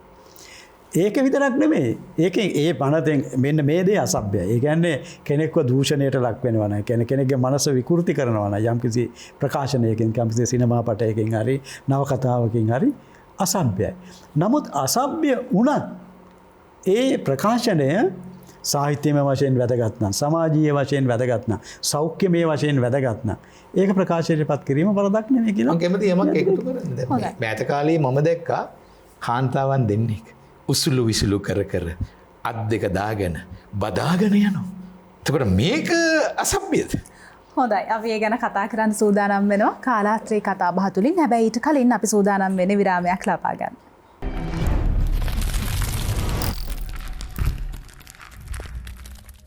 විරාමයෙන් අනතුරුව අපි නැවතත් එකතු වෙනවා කාලාත්‍රේ කතා බහත් එක්ක. අද මාතෘකාව නීතිය සහ දඬුවම්. මහාචාර්යතුමා කෙනෙකුට හිතනවා නම් තමන් අසාධාරණයකට හෝ හිංසාවකට ලක් වෙච්ච අවස්ථාවක පොලිසියට පැමිණිල්ලක් කරලා තමන්ට සාධාරණ්‍ය සිද්ධ වුණේ නැහැයි කියලා. තමන් අසාධාරණයකට ලක් වුණා කියලා හිතනවා නම් ඊළඟ පියවර විදිහට කොහෙටද යන්න ඕනේ මොනවද කරන්න ඕනේ? එහෙම කෙනෙකුට යන්න තැනක් තියෙනවා. තියෙනවා. දැන් මේක අවස්ථා කීපයකින් මම පැහැදිලි කරන්න. හොඳයි. අපි හිතමු ප්‍රාදේශීය පොලිස් ස්ථානයට යනවා පැමිණිල්ල ලියාගන්නේ නැහැ. ඕක දිගින් දිගටම රස්තියාදු කරනවා. එතකොට තියෙනවා සහකාර පොලිස් අධිකාරී කාර්යාලය. උඩ එතනට ගිහිල්ලා පැමිණිලි කරන්නත් පුළුවන්. සහකාර පොලිස් අධිකාරී කාර්යාලයනොත් දෙන්නේ නැහැ. නියෝජ්‍ය පොලිස්පතිගේ කාර්යාලයක් තියෙනවා. ඒ ක්‍රියාධාරය එහෙම යන. ඒ වගේම ලංකාවේ තියෙනවා පොලිස් කොමිසම කියලා එකක්. පොලිස් කොමිසමේ මූලික කාර්යභාරය තමයි ඒ පොලිසිය වලින් පොලිස්පතිතුමා හැර පොලිසිය වලින් යම් කිසි අසාධාරණයක් වෙනවනම් පොලිසිය හරියට ඒක ලියාගන්නේ නැත්තම් එහෙනම් එයාට යන්න පුළුවන් පොලිස් කොමිසමට ගිහිල්ලා ඒ පැමිණිල්ල යොමු කරන්න පුළුවන්. තවත් අවස්ථා තියෙනවා. ඒක තමයි ශ්‍රී ලංකාවේ මානව හිමිකම් කොමිෂන් සභාව. ඒක අපි කියනවා අපේ මූලික අයිතිවාසිකම් පිළිබඳව 3 වන පරිච්ඡේදයේ 12 වන ව්‍යවස්ථාවේ පැහැදිලිවම තියෙනවා සර්ව සාධාරණත්වයේ අයිතිය කියන එක. හැබැයි මේකේ සීමාවන් වලට යටත් වෙනවා. වෙන කෙනෙක්ගේ පැමිණිල්ල ලියා ගන්නවා. නමුත් ඔහුට ජාතිය ආගම කුලය හෝ වෙන හේතුවක් මත ඔහු වර්ගීකරණයකට ලක් කරන්න පුළුවන්. ඒ නිසා දැන් මානව හිමිකම් කොමිසමට යන්න නීතිඥයන් අවශ්‍ය වෙන්නේ නැහැ. Tamanටම ගිහලා පැමිණිල්ල කරන්න පුළුවන්. ඒතකොට පොලිස් කොමිසමටත් ඒ වගේ තමයි. ඉතින් ඒ හින්දා ජනතාව දැනගත යුතුයි. දැන් සමහර අය මේ වෙනවා අයියෝ වැඩක් නැහැ කියලා මම යන්න ගෙදර. හොඳයි. එහෙමත් වෙන අවස්ථා තියෙනවා. මට පැහැදිලි කරන්න සමහර අවස්ථාවලදී පැමිණිල්ල ලියා ගැනීමේ කිසිම ගැටලුවක් ඇති වෙන්නේ නැහැ. හැබැයි පොලිසියේ පැමිණිල්ල විභාග කිරීමේදී Taman අසාධාරණයට ලක් වෙනවයි කියලා හිතනවා. ඒ වගේ අවස්ථාවකදී මොනවද කරන්නේ? පැහැදිලිව. දැන් අපි යම්කිසි අවස්ථාවක කෙනෙක් ගිහිල්ලා පැමිණිල්ලක් කරනවා. එතකොට මුලින්ම කරන්නේ ඒ පැමිණිල්ල ලිව්වට පස්සේ නැවත ඔහුට ඒ පැමිණිල්ල කියවලා තීරුම් කරලා දෙන්න ඕනේ. එතකොට අත්සන් කරන්න ඕනේ. නමුත් එහෙම කරන්න නැති අවස්ථාවක් තියෙනවා. අන්න එතන අසාධාරණයක් වෙනවා. පැමිණිල්ල කරලා මාස ගාණක් ගිහිල්ලා මේ විභාගයක්වත් විමර්ශනයක්වත් පවත්වන්නේ. ඉතින් පොලිසිය කියන වාහන නැහැ, සම්පත් නැහැ. ඇත්තටම මේ පොලිසියට ඉන්න ඕනේ 200ක් ඉන්නේ 60යි. මේ 60න් ඔක්කොමලා උදේ යනවා ට්‍රැෆික් හොයන්න. ඊට පස්සේ අමාත්‍යවරයෙක් ආවම එයාට ආරක්ෂාව දෙන්න යනවා. වැරදි විදිහට හිතන්න එපා. ප්‍රභූවරයෙකුට ආරක්ෂාව දෙන්න යනවා. ඉතින් මේකට වෙලා නැහැ. මේගොල්ලෝ හොයාගන්න බෑ. ඉතින් ඒක නෙමෙයි වෙන්න ඕනේ. ඇත්තටම ලංකාවේ ඉන්නවා 85600ක පොලිසියක්. ඉහළ නිලධාරීන් පහළ නිලධාරීන් ඔක්කොම ඇතුළුව. ඒ නිසා එහෙමත් අවස්ථාව දැන් මම මානව හිමිකම් කොමිෂන් සභාවේ හිටිය කාලේ දන්නවා සෑහෙන පැමිණිලි අපිට ඇවිල්ලා තිනවා. එතකොට ඊළඟ කොන් මහත්තයා පොලිස්පති හිටියේ එයා වෙනම යුනිට් එකක් දාලා තිබ්බා. එහෙම පැමිණිලි විභාග වෙන්නේ නැත්තම් එතුමාට ඇවිල්ලා ඒ හරහා විභාග කරන්න කියලා. ඒ නිසා යාන්ත්‍රණයක් තියෙනවා. මේ යාන්ත්‍රණයට මුදල් වියදම් වෙන්නේ නැහැ. ඉතින් තමන්ගේ අයිතිවාසිකමක් කඩ වුණා නම් ඔහුට ඒ අවස්ථාව යටතේ ගිහිල්ලා පැමිණිලි කිරීමේ හැකියාව තියෙනවා. සමහරවිට ඒක නෙමෙයි. අපි දන්නවා පහළ පොලිස් නිලධාරියෙකුට ඉහළ පොලිස් නිලධාරියෙකුට යම් අසාධාරණකම් වෙනවා. ඔබ එහෙම හිතන්න. ගොඩක් වෙලාවට අන්න එතනදී ඉන්නවා ඔම්බුඩ්ස්මන් වරයා කියලා කෙනෙක්. ඒ කියනවා රාජ්‍ය පරිපාලන කටයුතු කිල්ලන කොමසාරිස්වරයා. ඔහුට ගිහිල්ලා පැමිණිලි කරන්න පුළුවන්. එතකොට ඒ පොලිසිය ඇතුළේ ඉන්ටර්නලි අභ්‍යන්තර වශයෙන් යම් අසාධාරණකම් වෙන්න පුළුවන්. ඔබට මතකයි ඔය මෑත කාලී සිද්ධියකදී ඔය දැන් ඉන්න පොලිස් හිටපු පොලිස් විශ්‍රාම ගන්න පොලිස්පතිවරයාටත් යම් ප්‍රශ්න තිබ්බා. ලිෆ්ට් එකේ ඉන්න කෙනෙකුට මොනවද කියලා ඌ ඇතුළේම කෙනෙක්. ඌ බයෙන් හිටියේ මේ ගැන පැමිණිලි කර. ඉතින් ඒ සඳහා අද හොඳ වාතාවරණයක් ඇති වෙලා තියෙනවා රටේ. ඉතින් මේව දැන් එළියට එනවා. ඒව තමයි එන්න ඕනේ. ඒ නිසා මෙතන සමහරලාට දේශපාලනයක් තියෙනවා. ඒ නිසා බියක් තියෙනවා. නමුත් දැන් වර්තමාන ජනාධිපතිතුමා කියලා තියෙන හරි. බය වෙන්න එපා. ඇවිල්ලා පැමිණිලි කර. එහෙම පරිසරයකුත් තියෙන්න ඕනේ. එහෙම සංස්කෘතියකුත් තියෙනවා. අන්න එතකොට පොලිසිය කාර්යක්ෂම ක්‍රියාත්මක කරනවා. හැබැයි අපි පිළිගන්න ඕනේ පොලිසියට අපි හිතමුකෝ පැමිණිලි 500ක් එකපාරේ එනවායි කියලා. එතකොටත් අමාරුයි. ඉතින් ප්‍රමුඛතාවය දෙන්න තමයි ළමා හා කාන්තා කාර්යාංශයක් තියෙන්නේ. අපි ළමයින්ව කාන්තාවන්ව ආරක්ෂා කරන්න. දැන් ළමයින් ආරක්ෂා කරන්න කොච්චර තියෙනවද? ජාතික ළමා ආරක්ෂක අධිකාරිය. සෑම පොලිසියකම ළමා හා කාන්තා කාර්යාංශයක් තියෙනවා. ළමා පරිවාස එකක් තියෙනවා. එතනින් ගියාම අපේ ප්‍රාදේශීය කාර්යාලවලත් තියෙනවා ළමා සුබ සාධන නිලධාරී. මේ යාන්ත්‍රය ළමයින් සම්බන්ධ අමාත්‍යාංශයකුත් තියෙනවා. පළාත් සභාවලත් තියෙනවා. ක්‍රියාත්මක වුණේ නැති වුණාටද? ඉතින් මේ සියල්ලම එකට කැටි කළ යාන්ත්‍රණයක් හදා ගැනීමේ අපහසුතාවය තියෙනවා. ඕක තමයි වෙලා තියෙන්නේ. ලංකාවේ තියෙනවා ශ්‍රී ලංකා සෙට් ටෙක්සට් තියෙනවා. අර ටක් ගාලා පරිගණක පිළිබඳව මගේ කම්පියුටරේට අපරාධයක් වුණොත් ඒගොල්ලන්ට කියන්න පුළුවන්. නමුත් ඒගොල්ලන්ට එතනින් එහා යන්න බෑ. මේක CID එකට විතරයි පැමිණිලි විභාග කළා. CID තමයි තීරණය දෙන්නේ. ඒගොල්ලන්ගේ කාර්යය ඒගොල්ලෝ කරගෙන යනවා. නමුත් අපේ පැත්තෙනුත් අපි සහයෝගය දෙන අනිත් අංශ එකට එකතු වීමක් අඩු වෙනවා. එහි දිගුවක් හැටියට මම දෙයක් කියන්න ඕනේ තවදුරටත් මේ වෙදී අපි ජනතාවට දැනුවත් කිරීම කරන්න ඕන දෙයක් තමයි තමන් කරන පැමිණිල්ල හරියාකාරව අප්‍රමාදීව ගිහිල්ලා කරන්න ඕනේ. දැන් අපි කියන්නේ පොලිසිය මේ ක්‍රියාත්මක කරන්නේ පොලිසියටත් ප්‍රමාද වීලා ගෙනිච්චාම ඒ අයට ඒ පිළිබඳ සාක්ෂි නැති වෙලා ගියාම ලොකු ප්‍රශ්නයකට මුහුණ දෙනවා. ඒ නිසා අපි ජනතාවට කියන්න ඕනේ දැන් මෙතුමා කිව්වාගේ විවිධ අංශ තියෙන නිසා අපි ඒවේ යම් නිකන් අලස නිලධාරී ඉන්න පුළුවන්. නමුත් ඔවුන් ගිහිල්ලා අප්‍රමාදීව පැමිණිලි කරනවා නම් Tamanට වෙච්ච අපරාධය ගැන ඒ විශේෂයෙන්ම කාන්තාවන් සහ ළමයින්ට අදාළ ප්‍රශ්න සම්බන්ධව ඒ අයට එතන ඉන්නවා කාන්තා නිලධාරීන් පොලිස් නිලධාරීන්. ඔවුන් ඒක වාර්තාගත කරනවා. ඊට පස්සේ අපි ඒ අයට කියලා දෙන්න ඕනේ ඉස්සර වගේ අධිකරණයට ඇවිල්ලා විශේෂකාර්යතුමාලා ඉඩ දෙන්නේ නැහැ. නීති මහත්වරුන්ට ඒ අය බය කරලා ප්‍රශ්න කරන්න ඉඩ දෙන්නේ නැහැ. දැන් ඒ අයගේ අනන්‍යතාවය සහ ඒ අයගේ පෞද්ගලිකත්වය ආරක්ෂා වෙන පරිදි අපේ නීතියේ තියෙනවා ඉන් කැමරා කියලා. ඒ කියන්නේ ඒ අයට සාක්ෂි දෙනකොට ඒ අධිකරණ ශාලාවේ සිටින අනිත් අය ඉවත් කරනවා. ඉවත් කරලා නිදහසේ සාක්ෂි දෙන්න හැකියාව ලබා දෙනවා. ඒ නිසා අපි ජනතාවට කියන්න ඕනේ Tamanට යම්කිසි කරදරයක් වුණොත් වහාම ඒ පිළිබඳව ගිහිලා පැමිණිලි කරන්න. ඔබ බය වී යුතු වන්නේ නැහැ.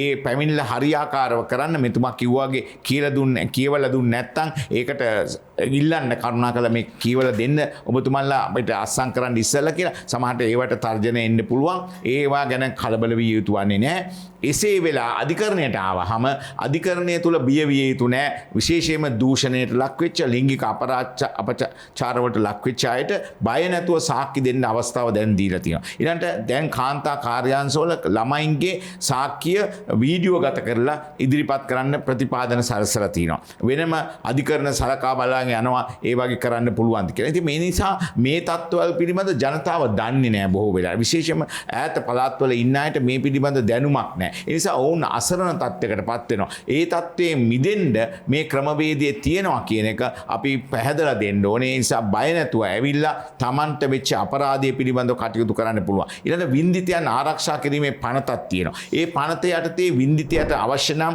නීතිඥ මහත්වරු මුදල් දීලා ලබා ගන්න ඕනේ නැහැ. සමහර අය කියන්න පුළුවන් අපිට නීතිඥ මහත්වරු හිටවන්න මුදල් නැහැ. ඒ නිසා ඒ ඉල්ලන ගණන් අපිට දෙන්න විදියක් නැහැ. ඒ නිසා අපේ අපරාධයට ලක් වෙච්ච අපි අසරණ තත්ත්වයට පත් වෙනවා. ඒ වෙනුවෙන් නීති ආධාර කොමිෂන් සභාව තියෙනවා. ඒ වින්දිතයන් ආරක්ෂා කිරීමේ එතන තියෙනවා වෙනම ඒ පිළිබඳ බලකායක්. ඒකට ඉදිරිපත් වෙලා Tamanට නීති සහාය ඉල්ලන්න පුළුවන්. එතකොට අපේ නීතිය පිළි අරගෙන තියෙනවා අතෘප්තියටපත් පාර්ශවයට අයිතිවාසිකමක් තියෙනවා අධිකරණයේ ඉදිරියේ වුණ නියෝජනය කරන්න. නීතිපතිතුමා නඩුව මෙහෙවනවා. නමුත් ඒ තැනැත්තියගේ හෝ තැනැත්තියගේ ඒ දරුවාගේ අයිතිවාසිකම් වෙනුවෙන් නීති මහත්වරු පෙනී ඉඳලා අධිකරණයට කරුණු දක්වන්න පුළුවන්. සාක්ෂි මෙහෙවන්න බෑ. ඒක නීතිපතිතුමා විසින් කරන දෙයක්. හැබැයි ඇයගේ ඔහුගේ ඒ අවශ්‍යතාවයේ පරිදි ඔහුට වෙච්ච දේ ගැන පැහැදිලි කිරීමක් කරන්න අධිකරණයේ අතෘප්තියටපත් පාර්ශවයට පෙනී ඉන්න අවස්ථාව දීලා තියෙනවා. ඉතින් මේ තත්ත්වවල මෙලෙස නීතිය තියෙනවා. නමුත් ඒක පිළිබඳව දැනුවත්කමක් නැති නිසා සහ ඔවුන් හිතනවා අපිට මුදල් නැති නිසා නීති ඉදිරියට යන්න බැහැයි කියලා. අන්න ඒ තත්ත්වය දැන් වෙනස් වෙලා තියෙනවා කියන එක අපි මා හිතනවා මේ වැඩසටහන් වලින් අපි සාකච්ඡා කරනවා නම් ඒ ජනතාව ඒක දැනගනී කියලා. හොඳයි විනිසුරුතුමා මේ පසුගිය කාලවකවානුව තුළ අපිට එක දිගට එක රැල්ලට දරුවන් දූෂණය වෙන අවස්ථා අහන්න දකින්න ලැබුණා. අපි කාලයකට ඉහතදී නම් වැඩිපුර රැකගන්න ඕනේ කියලා හිතුවේ ගැහැණු දරුවන් දූෂණයට පත් වුණේ ගැහැණු දරුවන්. හැබැයි අද වෙද්දී පිරිමි දරුවන් අතවරයට ලක් වෙන අවස්ථා බොහොම වැඩි වෙලා තියෙනවා. ළමයින්ට මෙවැනි අපරාධ කරන පුද්ගලයන් සඳහා චෝදිතයින් සඳහා ක්‍රියාත්මක වන ඉහළම නීතිය මොකක්ද? නැත්තම් මේ නීති ක්‍රියාත්මක කිරීමේදීත් ගැටලු ඇති වෙලා තියෙනවද විශේෂයෙන්ම මේ දරුවන් මතවරයට ලක් කරන පුද්ගලයන් සඳහා? ඔව් ලංකාවේ දැනට නීති තියෙනවා. කියන්නේ නීති සමහරවිට ඒවා ක්‍රියාත්මක වෙන්නේ නැත්තේත් නැහැ. ක්‍රියාත්මක වෙනවා ළමයි සම්බන්ධයෙන් කරන අපරාධ පිළිබඳව. ඒ නීති විශේෂයෙන්ම දණ්ඩ සංග්‍රහය යටතේ ලිංගික අඩන්තේට්ටම් කිරීමට අදාළව ඒ වගේම බාල වාස්කාර දරුවන්ට යම් යම් හිරිහැර කිරීම අපරාධ කිරීම සම්බන්ධයෙන් නීති ක්‍රියාත්මක වෙනවා. ඉතින් මේ වලදී අත් වශයෙන්ම හුඟක් වෙලාවට ගැටලු පණ නගින්නේ නීතියේ අසමත්භාවයමත් නෙවෙයි. ඒ කියන්නේ නීති අසමත්භාවය කියලා කියන්නේ නීති නැතිකම නෙවෙයි. නීති පනවන දැන් වරින් වර මොකද අපි දන්නවා නීති පනවනවා යම් යම් නීතීන් ගේනවා මොකද හැකිතාක් මේ අයට දඬුවම් පමුණවන්න. නමුත් මේ නීති ක්‍රියාත්මක කිරීමේදී යම් ගැටලුකාරී තත්ත්වයන් ඇති වෙනවා වෙන්න පුළුවන්. මෙන්න මේ නිසා තමයි හුඟක් වෙලාවට අපිට පේන්නේ ඒ කියන්නේ අපරාධ දැන් මෙහෙම තියෙනවා. ඒ කියන්නේ අපරාධ වැඩි වෙනවා කියලා කියන එක පේන්නේ අපරාධ පිළිබඳව වාර්තා වීම. දැන් අපි ගත්තොත් එහෙම දැන් ළමයින්ට කරන අපරාධ සම්බන්ධයෙන් කියන්නේ ඒවා වාර්තා වීමේදී යම්කිසි ආකාරයක සීමාවක් තියෙන්න ඕන කියන එකයි මම කියන්නේ.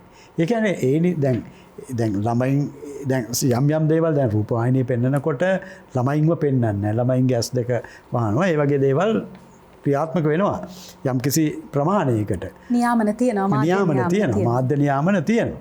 නමුත් මම කියන්නේ යම් කිසි ආකාරයක එහෙම කියන්නේ මාධ්‍යයට තියෙන්න ඕනේ මේ අපරාධ වාර්තා කිරීම. නමුත් අපි දකින්නේ අත් වශයෙන්ම ඒවා ඊටාම අභිරුචියෙන් වාර්තා කරනවා. ඒ කියන්නේ විශේෂයෙන්ම ගත්තොත් එimhe ඊටාම බාලවයස්කර කෙනෙක් අවුරුදු 4-5 ගෑනු දරුවන් පිරිමි දරුවන්ට හරි ලිංගික අපචාර සිදුවීම් මේවා ඊටාම කියන්නේ මම කියන්නේ ඒවා දැනගන්න ඕන ජනතාවට දැනගැනීමේ අයිතිවාසිකම තියෙනවා. නමුත් මේවා වාර්තා කිරීමේදී යම්කිසි ආකාරයක නියාමනයක් යම්කිසි ක්‍රමවේදයක් තියෙන්න ඕනේ. මොකද ඒ අපරාධ කියන්නේ ප්‍රචලිත වීම එක්තරා විදිහක පෙළඹවීමක් ඇති කරනවා. නමුත් අනිකාට ඒවා දැනගැනීමේ අයිතියත් මේ දෙක අතර යම්කිසි ආකාරයක සමතුලිත බවක් තියෙන්න ඕන. අනිත් එක තමයි ඔය කාරණා වලට අදාළව අර මෙතුමා සඳහන් කළානේ අර සේපාලේක නායක නඩුව. දැන් සේපාලේක නායකට දඬුවම් පමුණවන්න ඒ වෙලාවේ නීතියක් නිර්මාණය කරනවා. ඒ නිර්මාණය කරන නීතිය අතීතයට බලපාන විදිහට පනවන්න. ඒ කියන්නේ දැන් මේ මොහොතේ කෙනෙක් අපරාධයක් කරන වරදක් කරනවා. එතකොට මේ වෙලාවේ තියෙන නීතියෙන් තමයි යාට දඬුවම් කරන්න ඕනේ. දැන් යම් ලෙසකින් මේ වෙලාවේ නීතියක් නැත්තම් බොහෝ වෙලාවට ව්‍යවස්ථාදායකය කරන්නේ පාර්ලිමේන්තුව කරන්නේ කාගේ හරි බලපෑමට නීතියක් පනවනවා ඒක අතීතයට බලපාන. එතකොට අතීතයට බලපාන විදිහට යම්කිසි නීතියක් පැනෙවුවොත් අර ඒ මොහොතේ නැති නීතියකට තමන් අපරාධය කරන දැන් අපි දන්නවනේ අර 71 ඒ කාලේ ආශ්‍රිතව සිදුවෙච්ච අපරාධ සම්බන්ධයෙන් අපරාධ විනිශ්චය කොමිසම් සභාව පැනෙව්වේ අතීතයට බලපාන ලෙස. කියන්නේ අතීතයට බලපාන ආකාරයෙන් තමයි මේ එතකොට මොකද එහෙම නීතියක් ඒ වෙනකොට තිබ්බේ නැහැ. නමුත් ඒක ඇත්ත වශයෙන්ම මම කිව්වේ ඒකයි ජාත්‍යන්තර නීතිය සාමාන්‍යයෙන් අර නීති පද්ධතීන්ගෙන් ඊටාම දියුණු නීති පද්ධතියක් කියලා කියන්නේ. ජාත්‍යන්තර නීතිය ඉතා ප්‍රතික්ෂේප කරන එක්තරා දෙයක් තමයි අතීතයට බලපාන ලෙස නීති පැනවීම නොකළ යුතුයි කියලා කියන්නේ. එතනදී දැන් අතීතයට බලපාන ලෙස නීතිය හදන්නත් ප්‍රධාන වශයෙන් දැන් සේපාල අතනායක අන්තිමට අත්අඩංගුවට ගත්තා. අත්අඩංගුවට ගත්තේ ඔය ගුවන් යානා මංකොල්ල කාලා නෙමෙයි. අර ගුවන් තොටුපොළින් එනකොට එයා කෑෂ් ටික පෙන්නන්න ඕනේ. එයා රෙඩ් කාපට් එකේ ආවා. එයා හම්බුන සල්ලි ටික නිෂ්කාසනය කරේ නෑ. එයාව විනිමය පාලන ආඥාපනයට අත්අඩංගුවට ගන්න එක වෙනම කතාවක්. දැන් මම කියන්නේ දැන් බැලුවා මේ වෙලාවේ බල්ලා අවසානයේ ආව නීති උපදේශය තමයි ආණ්ඩුක්‍රම ව්‍යවස්ථාවේ තියෙනවා එක්තරා වගන්තියක් ශ්‍රී ලංකාව ජාත්‍යන්තර සම්මුතියට අත්සන් කරලා තියෙනවනම් ඒ සම්මුතිය අනුව වරදක් කරලා තියෙනවනම් ඒ යටතේ තමයි අතීතයට බලපාන නීති ගේන්න ඕනේ. හැබැයි සේපාලේකනාගේ මූලික අයිතිවාසිකම් අඬුවේදී රම්බණ්ඩා සෙනවිරත්න නීතිඥ මහත්මයාතුමා සකොලිනාජි සිල්වාගේ ගරු මහත්මයාගේ උපදෙස් පරිදි තමයි ගියේ. නමුත් ඒක ගේන්න බැරි වුණා. දැන් මෙතනදී තවත් වැදගත් කාරණයක් තමයි ඔය 2004 ඉස්සෙල්ලා කරපු ගොඩාක් පරිගණක අපරාධ තිබුණා. නමුත් පරිගණක අපරාධ තිබ්බට මෙතුමා කිව්වා වගේ එතනදී ජාත්‍යන්තර සම්මුතියක් වෙන සයිබර් ක්‍රයිම් කොන්වෙන්ෂන් එක අපි අත්සන් කරලා තිබෙන්නේ නැහැ. ඒ නිසා මොකද වුණේ නීතිපති ගාවට දැම්මාම එතුමා ගාවදී ගෙනියන්න බැරි වුණා. ඉතින් 2007න් පස්සේ තමයි පරිගණක අපරාධ පිළිබඳව ලංකාවේ ඇත්තට 2008 තමයි මේක වෙන්නේ අත්සන්කරණය ඔක්කොම. නමුත් 2005 2006 2007 බොහොම සන්තෝෂ වුණා පරිගණක අපරාධ කරපු අය. මොකද ඒගොල්ලන්ට මේ පරිගණකය භාවිතා කළා. ඕක ඇත්තටම වෙන්නේ රත්නපුර ප්‍රදේශයේ ඔය හිටපු OIC රෝහන් ඕලුගල මහත්මයා තමයි අල්ලගන්නේ. කැමරාවරින් අරගෙන මූණ විතරයි ගන්නේ කාන්තාවන්ගේ. ඊට පස්සේ ඒවා නියුඩ් බොඩිස් වලට ෆික්ස් කළා. කම්පියුටරෙත් අහු වුණා. සැකකරුවත් අහු වුණා.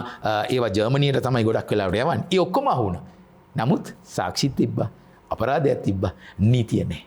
ඉතින් ඒ හින්දා දැන් ඉදිරියේදී අපිට පේනවා තාක්ෂණය හරහා වෙන්න පුළුවන් climate change. අලුත් නව එනවා programs. ඒවෙන් කරන වැරදි සඳහා තමයි ඔය අපේ තියෙන ආයතනයක් ඉක්ටා කියලා. ICT. ඉතින් ඒගොල්ලෝ දැනගන්න ඕනේ ඒවා සම්බන්ධව ලහි මේ නීති ගේන්න. අපේ නෑ පෞද්ගලිකත්වයේ පිළිබඳ නීතියක්. දත්ත ආරක්ෂා කිරීමේ නීතියක් නෑ. දැන් මගේ දත්ත දැන් හැමදාම මගේ කම්පියුටරේට හරි ප්‍රශ්නයක් එනවා බල්ක් මේල් 10 ගාණක්. ස්පෑම් මේල් එක්ක නෑ. නමුත් මට කිසි දෙයක් කරන්න බෑ මේ සම්බන්ධව. ඇයි? නීතියක් නෑ. ඒ හින්දා මේ පරිගණක අපරාධ පනත සම්පූර්ණයෙන්ම සංශෝධනය වෙන්න ඕනේ. කාන්තාවන්ට ළමයින්ට එරෙහිව කරන අපරාධ සහ තමන්ට මානසික වදනයක් මානසික හිංසනයක් වන අර විශාල මාකටිං නැත්තම් වෙළඳ ප්‍රචාරණ දැන්වීම එනවා ඒව නවත්ත ගන්න බෑ. පොප් අප් වෙනවා සමහර වෙලාවට. ඒ සඳහා නීති වෙනත් රටවල තියෙනවා. ඒ නිසා ඒවත් ගැන කල්පනා කළ යුතුයි කියන එක තමයි මම මේ අවස්ථාවේ අපේ නීතිය අපරාධ නඩු විධාන සංග්‍රහයේ තියෙන නීතිය හැටියට යම් කිසි කෙනෙකුට මේ පරිගණක වලින් හරි නැත්තම් දුරකථනයේ හරහා වරදක් තමන්ට අගතිකාරී දෙයක් වුණාම ඒ පිළිබඳ ගිහිල්ලා කටයුතු කරන්න විදිහක් නැහැ. මොකද ඔහු චෝදනා කරනවා පොලිසිය ඔහු අල්ලන් ගිහිල්ලා මේ පුද්ගලයා සැකපිට අපි අත්අඩංගුවට අරගත්තයි. ඒතකොට ඒ තනත්තාගේ අයිතිවාසිකම් වෙනුවෙන් ඔහුට තියෙන සාක්ෂි පරිගණක හරහා මම කියන්නේ ඒව සම්බන්ධව ක්‍රියා කරන්න අධිකරණයට හැකියාවක් නැහැ කියලා දැන් අධිකරණයේ මතය තියෙනවා. මොකද ඒකට හේතුව තියෙන්නේ පරීක්ෂණ කටයුතු සඳහා සහාය විය යුතුයි මහේස්ත්‍රාත්තුමා කියන එක තමයි අපරාධ නඩු විධාන සංග්‍රහයේ තියෙන්නේ. මේක අනිවාර්යයෙන්ම යාවත් කාලින වෙන්න ඕනේ. මොකද එහෙම නැති නිසාද බොහෝ දෙනෙකුට මුල් අවස්ථාවේම ගිහිල්ලා තමන්ගේ දැන් අපි හොඳම සරල උදාහරණයක් මම කියන්නම් මාව අත්අඩංගුවට ගන්නවා යම් ස්ථානයකදී ඒකේ CCTV දර්ශන තියෙනවා. ඒතත් එතන නෙමෙයි අත්අඩංගුවට ගත්තයි කියලා පොලිසිය කියන්නේ. පොලිසිය කියන්නේ වෙනත් ඊට කිලෝමීටර් ගණනාවක් එහැයින් තියෙන ස්ථානයක අත්අඩංගුවට ගත්තා කියලා. දැන් මෙතන තියෙන ඒ CCTV කැමරා දර්ශන මම පෙන්නුවොත් එහෙම පොලිසියේ සාක්ෂිය සම්පූර්ණ බොරු වෙනවා. බොහෝ අමාරුවෙන් ඒ පුද්ගලයෝ සමහරට ඒ ආයතන වලින් දෙන්නේ නැහැ. මම ඉල්ලුවාම දෙන්නේ නැහැ. එහෙම නැත්නම් ඒ අයට පොලිසිය කියනවා ඔක ක්‍රියාත්මක වෙන්නේ නැහැ. ක්‍රියා විරහිතයි කියලා කියන්නේ කියලා. මේවා මම අත්දැකීමෙන් කියන්නේ මේවා තමයි අද සමාජයේ තියෙන දේවල්. ඒක බොහොම අමාරුවෙන් ගණන් CD පටියකට අරගෙන උසාවියට ගිහිල්ලා අපි උසාවියෙන් කිව්වොත් මේ පරිගණක තාක්ෂණ තියෙන මේ සම්බන්ධ තියෙන සාක්ෂි ඉදිරිපත් කරන්න කියලා ඒක අධිකරණය කියනවා මට බලයක් නැහැ මේ වෙලාවේ විත්තියට මේ සම්බන්ධයෙන් ක්‍රියා කරන්න. මේක තියෙන්නේ පොලිසියට සම්බන්ධයෙන් ක්‍රියා කරන්න කියලා. ඒ නිසා මම මේ අවස්ථාවේ ක්‍රියා කරන්නේ විත්තිය නඩුවක් ඇඳෙව්වහම ඒක කරන්නේ. මේක අනිවාර්යයෙන්ම කළේ නැත්නම් විත්තිය නඩුව එනකන් හිටියොත් අවුරුදු ගානකදී පරිගණකයක් ඉවරයි. අර මේ කියන CD පටය කොහේ තියෙනවද කියලා දන්නේ නැහැ. මොකද අපි අධිකරණයට දීලා මමම දන්නවා ඒ අධිකරණයේ තියෙන මේ කිසිම පරිස්සමක් නැතුව මෙතුමාද කියයි ඒවා තියෙන්න ඕනේ ආරක්ෂා සහිතව දත්ත ගබඩා කරලා තියෙන තැනක තියෙනවා. මේවා තිබිලා අවසානයේ නඩුවට ගන්නකොට ඒක පාවිච්චි කරන්න බෑ. බොහොම හරි ඒ කාරණය. දැන් මේ කියන කාරණේදී අපි හිතමුකෝ CD එකක් පෙන් ඩ්‍රයිව් එකක් සෙන්සිටිව් දේවල් නේ මේවා. දැන් මේවා නඩු භාණ්ඩ වෙන්න පුළුවන්. දැන් මේවා කොහෙද තියෙන්නේ? ලංකාවේ තියෙනවා ඩිජිටල් ෆොරෙන්සික් ලැබ්ස්. මේ ඩිජිටල් ෆොරෙන්සික් ලැබ්ස් තියෙන්නේ කොළඹ විශ්වවිද්‍යාලය එකක් තියෙනවා, මොරටු විශ්වවිද්‍යාලය එකක් තියෙනවා, රුහුණු විශ්වවිද්‍යාලය එකක් තියෙනවා, පේරාදෙණිය විශ්වවිද්‍යාලය තියෙනවා. නමුත් වෙන අපරාධ පරිගණක මේ 22,22,000ක් ඉන්නවා. Google එකේ වැඩිම සර්ච් කරලා තියෙන රට සෙක්ස් පිළිබඳව ලංකාව අපරාධ දැන් ඇෆ්ගනිස්තානයේ අංකයකට ආවා. ඉතින් මේ වගේ විශාල ප්‍රමාණයක් තියෙනවා. ඒතකොට මේවා මෙතුමා කියන විදිහට දැන් බලන්න ඒවා පොඩ්ඩක් එක හෝ ඉරක් ගියොත් සාක්ෂිවල විශ්වසනීයභාවයක් නැති වෙනවා. ඒ හින්දා විනිශ්චයකාරතුමාලා ඇත්තටම කරන්න ඕනේ ඩිජිටල් ෆොරෙන්සික් ලැබ් එකකට. හැබැයි ඒවා AC වල තියෙන්න ඕනේ. නිකන් නැත්තම් මේවා විනාශ වෙලා යනවා. ඉතින් ඒ හින්දා කොච්චර අමාරුවෙන් කරන නඩුව ඉතාම සුළු දෙයක් නිසා. මෙතුමා මට කිව්වා ඉස්සෙල්ලා පෙන් ඩ්‍රයිව් එකෙන් ගන්නකොට තිබ්බ CCTV ඔක්කොම ගෙනල්ලා දාලා බලනකොට ඒක විනාශ වෙනවා. සමහරලාට කවුරු හරි වෛරසයක් කරිනවා ඒකට. ඒතර හෝල් සිස්ටම් එක ඩවුන් වෙනවා. ඉතින් මේවා ගැන හිතන්න ඕනේ. ඉතින් නීතිය තිබ්බට මම කතා කරන්නේ මෙතුමා කිව්ව විදිහට අර ආරක්ෂණ පද්ධතිය පිළිබඳ. මෙතුමාත් පැහැදිලි කරේ අධිකරණේ කොහොමද ඒව ආරක්ෂා කරලා තින්නේ. වැස්සට තෙමිනවා, වහලවල් කඩාගෙන වැටෙනවා. සමා වෙන්න කිව්වට ඒ වගේ අවස්ථා තියෙනවා. ඉතින් ඒවයින් කොහොමද අපි බේරගන්නේ කියන්නේ? නීතිඥතුමා මේ අපේ රටේ බන්ධනාගාර රෝහල ඉතාම ප්‍රසිද්ධයිනි. විශේෂයෙන්ම යම්කිසි බලයක් සහිත කෙනෙක් චූදිතයෙක් බවට පත් වෙලා බන්ධනාගාරගත කරොත් බොහෝ වෙලාවට අසනීප වෙනවා. බන්ධනාගාර රෝහලේ තමයි වැඩි කාලයක් රැඳෙන්නේ. කොහොමද එහෙම වෙන්නේ? බලය තියෙන පුද්ගලයන් එකපාරම බන්ධනාගාරය තුල රෝගී වීම අද බොහෝ දෙනෙක් කතා කරන ප්‍රසිද්ධ මාතෘකාවක්. එහෙම වෙන්නේ කොහොමද? සාමාන්‍ය පුද්ගලයෙකුට නීතිය ඉදිරියේදී ලැබෙන්නේ නැති වරප්‍රසාද යම්කිසි දේශපාලන බලයක් නැත්නම් වෙනත් බලයක් තියෙන කෙනෙකුට ලැබෙනවද? නෑ ඉතින් අපි පිළිගන්න ඕන දෙයක් තමයි බලේ තියෙන අයට තමයි ලෙඩ තියෙන්නේ සම්පූර්ණයෙන්ම. ඒගොල්ලෝ ලෙඩු. ඒ අයට ඒ ලෙඩ මතුවෙනවා. ඒ අයට ප්‍රශ්නයක් ඇති වුණාම ඒව ඔක්කොම උඩුදුවනවා. ඒක ප්‍රශ්නයක් ඒක එහෙම තියෙනවා. නමුත් ඔබතුමිය නිවැරදිව කිව්වාගේ අසරණ සාමාන්‍ය මිනිහෙකුට එහෙම ගියාම බන්ධනාගාර රෝහලේ තියෙන පටිපාටි අනුගමනය කළාම කිසිම සහනයක් නැහැ. ඔවුන්ට තද බල ලෙස අසනීප වුණාම ඒ වෛද්‍යවරු කිසිසේත් සැලකිලිමත් නැති බව අපි දැනගන්නවා. ඊළඟට අපිට අසරණ තත්වයකට වෙන්නේ අධිකරණයට හැකියාවක් නැහැ කියන්න මේ බන්ධනාගාරයේ මේ වෛද්‍යවරයා ලවා මේ ක්‍රියාත්මක කරන්න. මොකද ඒක දැන් වෙනස් කරලා තියෙනවා. අධිකරණ බලයකින් ඒකට බලපෑම් කරන්න බෑ. ඒක බන්ධනාගාර අධිකාරිවරයාගේ අභිමතය පරිදි ඒ අයට දැනුම් දීමක් කරන්න විතරයි අධිකරණයට පුළුවන්. එහෙම නිසා මම හිතනවා ඔබතුමේ නිවැරදි කිව්වාගේ මේ ඕනෑම පුද්ගලයෙකුට ඒ පුද්ගලයාගේ බලතල ඔහුගේ තත්ත්වය මත නෙමෙයි ඔහුට අසනීපයක් ඇති වුණොත් ඔහු වරදකරුවෙක් වෙලා නැති නිසා ඔහුට අනිවාර්යයෙන්ම ඒ සහනදායි තත්ත්වයේ තියෙන්න ඕනේ. බන්ධනාගාර රෝහල පුළුල් ලෙස දියුණු කරන්න ඕනේ. ඒකේ වෛද්‍යවරු මීට වඩා මානසික තත්ත්වයෙන් හිතන්න ඕනේ. ඒ අය මුදලට පමණක් කටයුතු කරනවාද කියන සැකය අපට ඇති වෙන්නේ ඔබතුමිය කිව්වාගේ ඒ බලවත් අයගේ මේ අසනීප කරෙහි වැඩියෙන් අවධානය යොමු කළා ඒ සම්බන්ධයෙන් ක්‍රියාත්මක වීම. ඊළඟට ඒ සමහර පුද්ගලයින්ට හැකියාව තියෙද්දිත් ඔවුන්ට හැකියාව ලබා දෙනවාද රජයේ වෛද්‍ය රජයේ රෝහලකට ගිහිල්ලා බන්ධනාගාර රෝහලේ හැමදේම නැහැ. නමුත් රජයේ රෝහලකට ගිහිල්ලා ඒ වගේ අසනීපයකට කටයුතු කරන්න. ඒතකොට රජයේ බන්ධනාගාර රෝහලේ පහසුකම් නැත්තම් ඒ අය අධිකරණයට ඒ නැති බවට සහතිකයක් දෙන්න කරන්නේ ඒක මුදල තියෙන අයට විතරයි ඒක ලබා ගන්න පුළුවන්. ඔබතුමිය ඊට වැදගත් ප්‍රශ්නයක් ඇහුවේ. අපි අත්දැකීමෙන් දන්නවා ඒ අසනීප තත්ත්වයෙන් ඉන්න අයට ඉදිරිපත් කරන්න වෛද්‍ය වාතාවරණ නැතිකොට අධිකරණයේ අසරණ වෙනවා. කොහොමද මම මේකට ක්‍රියාත්මක කරන්න කියලා. ඒතකොට වෛද්‍යවරයාට බන්ධනාගාර අධිකාරිවරයාට බන්ධනාගාර රෝහලට කියන්න පුළුවන් නම් මේ තත්ත්වයේ මත මේ පුද්ගලයාට අපි පහසුකම් ලබා දෙන්න හැකියාවක් බන්ධනාගාර රෝහලේ නැහැ කියලා ඔහුට තමන්ගේ වියදමෙන් එක ලබා ගන්න පුළුවන්. එහෙම නැත්නම් අප පිට මුදා හරියට පස්සේ ඔහුට පිටරට ගිහිල්ලා හරි ඒ අසනීපයෙන් සුව කරගන්න පුළුවන්. කාටවත් කියන්න බෑ මොහු රිමාන්ඩ් භාරයේ සිටින නිසා ඔහුට ඒ පහසුකම් නොදිය යුතුයි කියලා. ඔහු වරදකරුවෙක් වෙලා ඒ බන්ධනාගාරය තුළ ඒ සිරකොටියට යනතුරු ඔහුට සම්පූර්ණයෙන් නිර්දෝෂී පුද්ගලයෙක් හැටියට ඒ අයිතිවාසිකම තියෙනවා. ඒ නිසා අපේ රෝහල් බන්ධනාගාර රෝහල් ක්‍රියාත්මක කිරීම ගැන විශාල ප්‍රශ්නාර්ථ තත්ත්වයක් තියෙනවා. මම හිතනවා අලුත් ඇමතිතුමිය බන්ධනාගාරයට වෙනම ඇමතිතුමියක් පත් කරලා තියෙනවා පුනරුත්ථාපනයේ සමග කටයුතු කරන්න. එතුමිය මේ ගැන වෛද්‍යවරියක් හැටියට කටයුතු කරයි. බන්ධනාගාර රෝහලේ උණකට බෙහෙතක් ගන්නවත් සමහර සිරකරුවන්ට හැකියාවක් නැහැ. ඒ තත්ත්වයේ අසරණ තත්ත්වයක් තියෙනවා. ඔවුන්ට පැමිණිලි කරන්නේ කාටද? බන්ධනාගාර නිලධාරීන් සම්බන්ධයෙන් ඒ පිළිබඳව කටයුතු කරන සමාජශීලී කටයුතු කරන මේ නිලධාරියෙක්ට පත් කරන්න ඕනේ. ඒකට අසරණකම කියලා කියන්නේ. ඒක නීතිඥ මහතුරුන් කියනකම් ඉන්න විදියක් නැහැ. ඔවුන්ට ජාතියෙන් ලබා මේ පණිවිඩය එවන්න ඊටාම අසරණ තත්ත්වයකට පත් වෙන්නේ. ඒ නිසා මා කල්පනා කරනවා අපි ඒ පිළිබඳව කටයුතු කළේ නැත්තම් අපි විශාල ප්‍රශ්නයකට මුහුණ දෙනවා. සමාජය කියන්නේ අර මුදල තියෙන කෙනාට පමණයි ලෙඩක් හැදුනත් හෝ නැති වුණත් ඔහුට වෛද්‍ය සාතික ගන්න පුළුවන් වෙන්නේ. අනිත් අයට කිසි ලෙඩක් තිබුණා වුණත් කිසි සරණක් නැහැ කියන එක. කරුණු දෙකක් මතක් කරන්න ඕනේ. ලෝකේ බන්ධනාගාර නැහැ. බන්ධනාගාරේ ගහලා තියෙන්නේ මොකක්ද? සියලු සිරකරුවන්ද මිනිස්සු. ඒ නිසා බලන්න විදේශ රටවලට ගිහිල්ලා ඒවයි තියෙන්නේ චරිත ශෝධනාගාර ඕපන්. දැන් අර ඉස්සර වගේ හිට්ලර්ගේ කාලේ වගේ හිර කරගෙන ඉන්නේ නේ. ඒ නිසා බන්ධනාගාර ගත කරත් ඒ අයට ඒ පහසුකම් ලබා දෙන්න ඕන. මෙතුමා තවත් පැහැදිලි කරයි. අධිකරණ සේවා කොමිෂන් සභාව සහ මානවික කොමිෂන් සභාව අපි ඉස්සර එකට වැඩ කරනකොට මහේස්ත්‍රාත්තුමෙක් යනවා. ගිහිල්ලා විසිට් කරනවා. ලංකාවේ ප්‍රථම වතාවට නීතිපති ගිහිල්ලත් විසිට් කරා. එතකොට අහුණා පැහැදිලිව තියෙනවා අනිවාර්යයෙන්ම මහේස්ත්‍රාත්වරයා මාසකට වරක් බන්ධනාගාර කියන ලෙඩ රෝග දුක්ඛම් කටළු ඒ වෙලාවේ කියන්න පුළුවන්. පැහැදිලි. මම දැක්ක නීතිපතිවරයාත් මේ නීතිපති දෙපාර්තමේන්තුවත් ගරු නීතිඥතුමා ගියා මෑත කාලේ. ඉතින් මේ අපේ කොළඹ හිටියේ මහේස්ත්‍රාත්තුමිය කාන්තාවක් වෙලා එතුමිය ඒ සෙල් වලට ගිහිල්ලා ඒගොල්ලෝ දඬවලා ඉන්න තැන් වලට ගිහිල්ලා අපේ විශ්වකාතුමා කිව්වාගේ මාසකට සැරයක් අනිවාර්යයෙන්ම යා යුතුයි.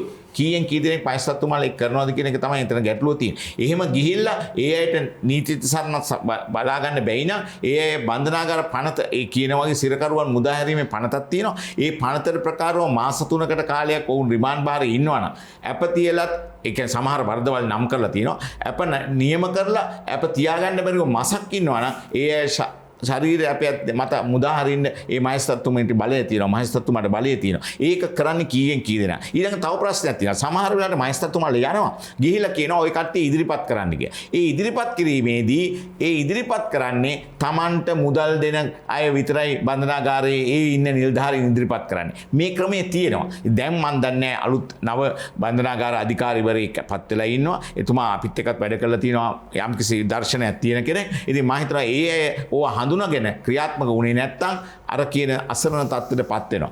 මේක විශාල ප්‍රශ්නයක්. මේ බන්ධනාගාරයේ සිටින බොහෝ පිරිසක් මුදා ගන්න පුළුවන් ඔය නීති තියෙනවා. ඒක නීතිය ක්‍රියාත්මක වෙන්නේ. අර අභිෂේකතුමා කිව්වා වගේ සමහර අවස්ථාවල නීති නැති අපිට පාඩුවක් තියෙනවා. නමුත් නීතිය තියෙද්දිත් එහෙම ක්‍රියාත්මක වෙන්නේ නැත්තම් කවුද ඒකට මං කියන්නේ? දැන් බන්ධනාගාරවලට ගිහිල්ලා පරීක්ෂා කර බැලීමේ වගකීමක් අනිවාර්යයෙන්ම මහේස්ත්‍රාත්වරයාට තියෙනවා. ඒ වගේම බන්ධනාගාරයත් සමග යම් සම්බන්ධතාවයක් යම්කිසි ආකාරයක සම්බන්ධතාවයක් මහේස්ත්‍රාත්වරයාට පවත්වාගෙන යන්න පුළුවනි.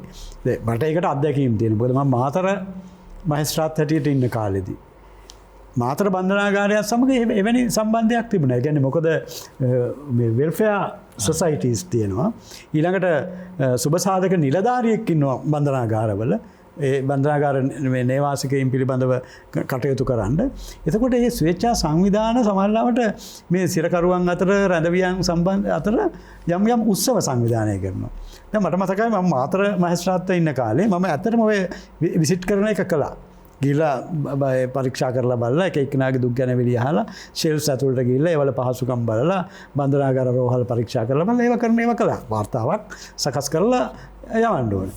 ඉතින් එතකොට එහෙම උත්සවයකට ගිය අවස්ථාවකදී මට ආරාධනා කරා මහේස්ත්‍රාත්වරයා හැටියට ඒ උත්සවයට එන්න කියලා. උත්සවයට ගිහිල්ලා ඉන්නකොට මම දැක්ක එක පුද්ගලයෙක් මේ බොහොම සන්තෝෂයෙන් මේ නට බොහොම උඩ පැන බොහොම සතුටින් ඉන්නවා. ඊට පස්සේ ඒ තරත්ත මට හොඳට මතක හිටියා. ඊට පස්සේ ඔහුට යම්කිසි නඩුවක් තිබුණා. ඒක කැඳවන අවස්ථාවේදී මම දැක්කම ඔහුට ඇප නියම කරලා තියෙන්නේ. ඇප තියන්නේ නැතුව ඔහු තමයි මේ බන්ධනාගාරේ ඉන්නේ කියලා. ඉතින් ඊට පස්සේ මම මුඩලියකින් ඇහුවා ඇයි මේ තැනත්තට මේ ඇප නියම කරලා තියෙනවා මේ ඇයි යන්නේ නැත්තේ කියලා. ඊට පස්සේ කියන්නේ පුද්ගලික ඇපයක් නියම කරලා තියෙන්නේ. මේ වෙන ලොකු බරපතල ඇපයක් නෙමෙයි.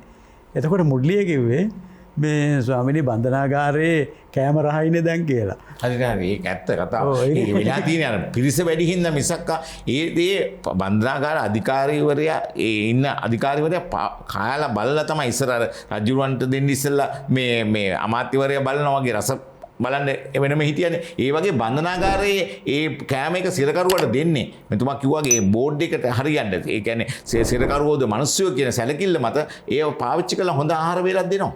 ඉතින් යන්නේ බන්ධනාගාරෙම අප ඒක අත්දැකීම තියෙනවා. ඔබතුමාට කියන්නේ අපි නීති ආධාර ලබා දෙන්න ගියාම ඒයට බන්ධනාගාරයේ දීර්ඝ කාලයක් ඉන්න අය එන්න කියලා කිව්වහම ඒ අය ගේන්න ගියාම සමහර පුද්ගලයන් මෙතුමා කිව්වාගේ ඔවුන් ඒ කාමරස්සේ හැංගෙනවා. මොකද ඔවුන් කැමති නෑ යන්න. ඔවුන්ට ගිහිල්ලා ජීවත් වෙන්න විදියක් නෑ. ඉතින් බන්ධනාගාර පරිසරයේ උන්ට හොඳයි.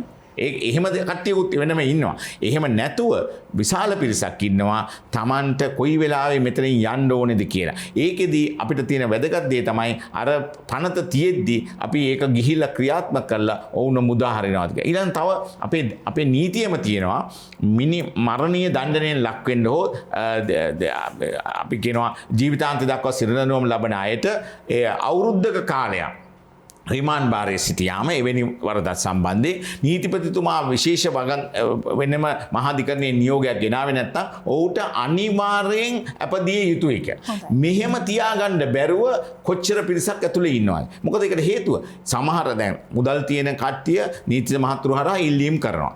ඊට පස්සේ එහෙම නැති කට්ටියට ඒ ඉදිරිපත් කිරීමේ හැකියාවක් නැහැ. අන්න එතනදී මම කිව්වා වගේ බන්ධනාගාරයට ලොකු වගකීමක් තියෙනවා. එවැනි පුද්ගලයන් මහේස්ත්‍රාත්තුමා හමුවට ඉදිරිපත් කරන්න.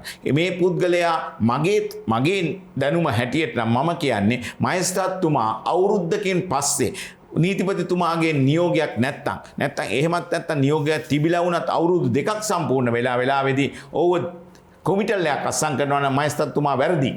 එතෙන්දී ඒ නිසා මා හිතනවා මේ වගේ තත්වයක් යටතේ බන්ධනාගාරයටත් වගකීමක් තියෙනවා මේවා ඉදිරිපත් කළා ඔවුන්ට සහන සලසන්න කටයුතු කරන්න.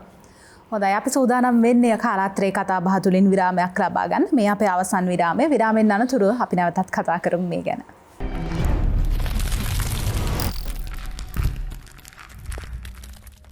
විරාමෙන් අනතුරුව අපි නැවතත් එකතු වෙනවා කාලාත්‍රේ කතා බහත් එක්ක. අද අපි කතා කරන මාතෘකාව නීතිය සහ දඬුවම්. වෙනසතුමා මේ නීතිය හමුවේ යම් කිසි වරදවල් සඳහා වැරදිකරුවන් බවට පත්වෙන දරුවන්ගේ අනාගතය සඳහා මොනවද නීතිය ඉදිරියේ දරුවන් වෙනුවෙන් කරන්න තියෙන දේවල්, දරුවන්ගේ අධ්‍යාපන කටයුතු දිගටම කරගෙන යන්න පහසුකම් සලසලා තියෙනවා. ඒ වගේම පුංචි පුංචි වැරදිවලට වරදකරුවන් වුණත් මේ දරුවන් සමාජගත වීමේදී නැවත හොඳ මනසක් සහිත පුද්ගලයන් විදිහට සමාජගත කරන්න අපේ රටේ වැඩපිළිවෙලක් තියෙනවා.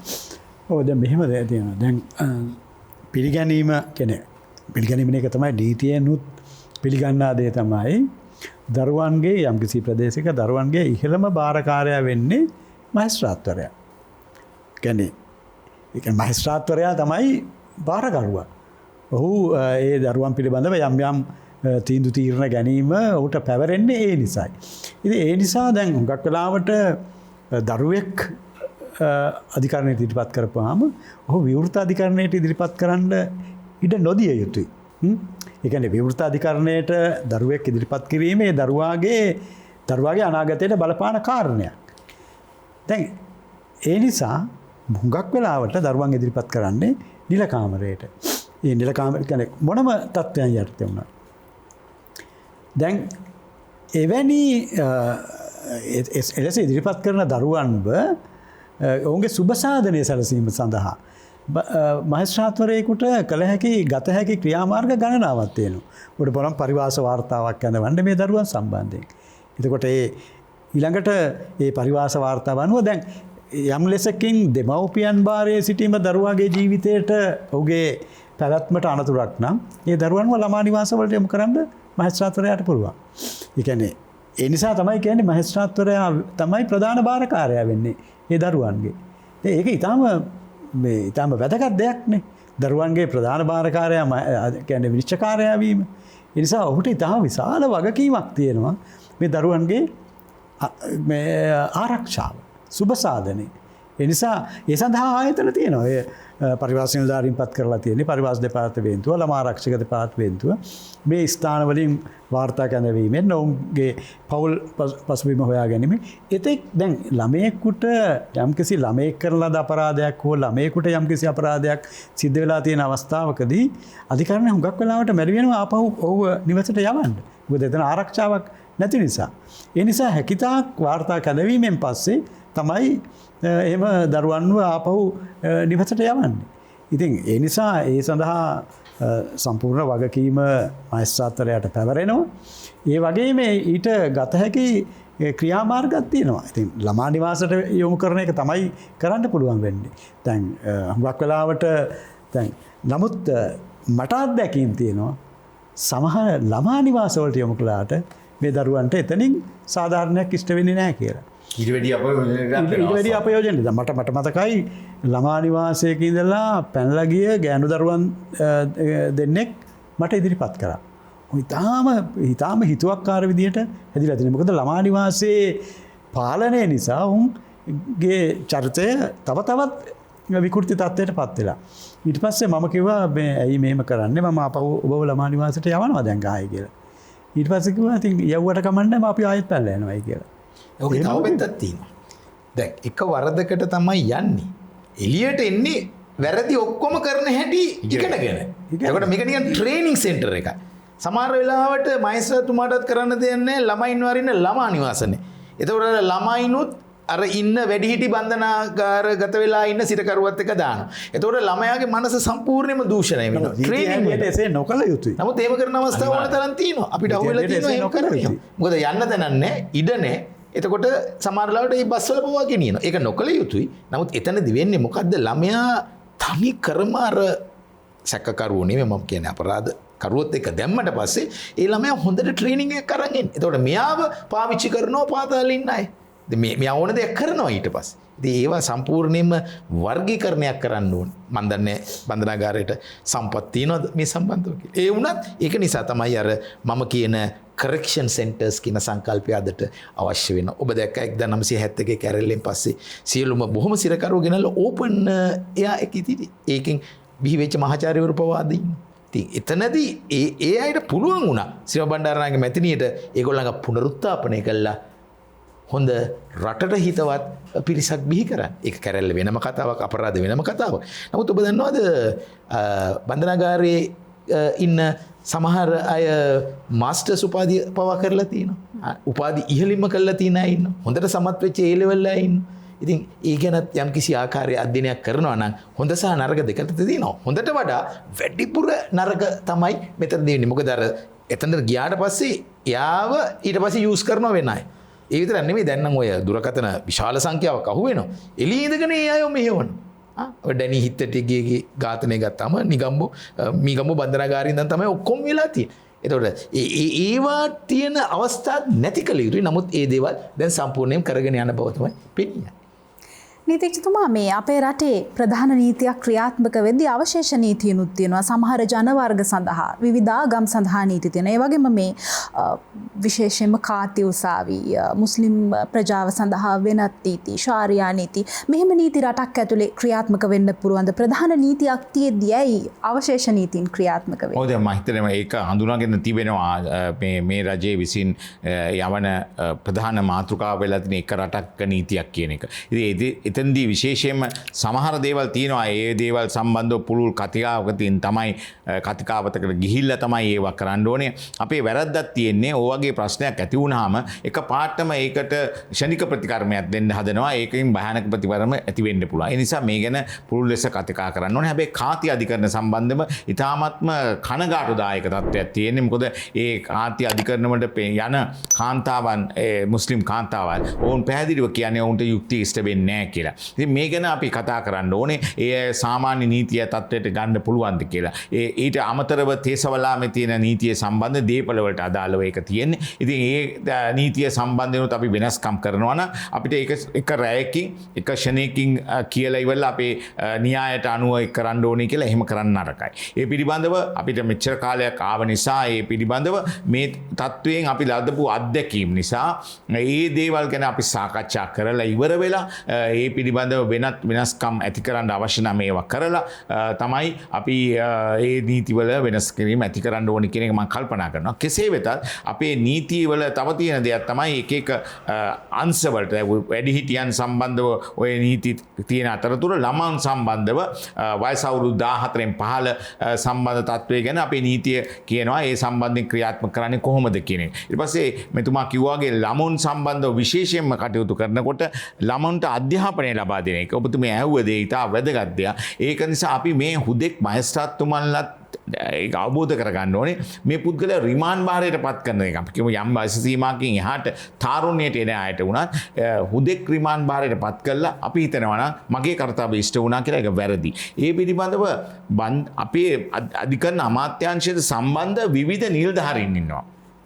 ඒ මෙතුමා කිව්වාගේ සමාජය තුළ ඒ පුද්ගලයන් පුනරුත්ථාපනයට භාජනය කරන නැත්නම් අධ්‍යාපනය ලබා දෙන්න පුළුවන් විවිධ අධ්‍යාපන අංශවලට යොමු වෙච්ච ක්‍රමවේදයක් අපේ නීතියේ තියෙනවා. ඒ නිලධාරීන් වෙනම සිටිනවා. ඒ අයට මේ අය බාර දීලා විශේෂකතුමා කිව්වාගේ ඒ අය පිළිබඳව සහතිකයක් අරගෙන බලලා ඒ සම්බන්ධයෙන් ඉදිරි පියවරේදී විශේෂයෙන්ම ඔබතුමිය නිවැරදිව කිව්වාගේ අධ්‍යාපනයක් ලබා දෙන්න ඔවුන්ට යම් හැකියාවන් තියෙන්න පුළුවන්. ඔවුන්ට මේ ගණිතේ පාඩම සිංහල පාඩම එහෙම නෙමෙයි. ඔවුන්ගේ විශේෂ හැකියාවන් තියෙන්න පුළුවන්. ඒ හැකියාවන් වලට වඩු කාර්මික තත්ත්වයේ ඊළඟට ඔවුන්ට ඉලෙක්ට්‍රොනික විද්‍යාව. දැන් බොහෝ වෙලාවට ඉලෙක්ට්‍රොනික සම්බන්ධව කිව්වම ළමයින් කැමති වෙන්න පුළුවන්. ඒක තුළ වැරදි පැත්තට යන්නේ නැතුව ඒකෙන් කොහොමද විශේෂයෙන්ම මේ පිළිබඳ අලුත් තාක්ෂණය අනුව කටයුතු කරන්නේ පරිගණකයේ පිළිබඳ. ඔවුන්ට දුන්නාම අර ඒ අයත් ඒකට කැමති නිසාම ඒකට අධ්‍යාපනය ලබන්න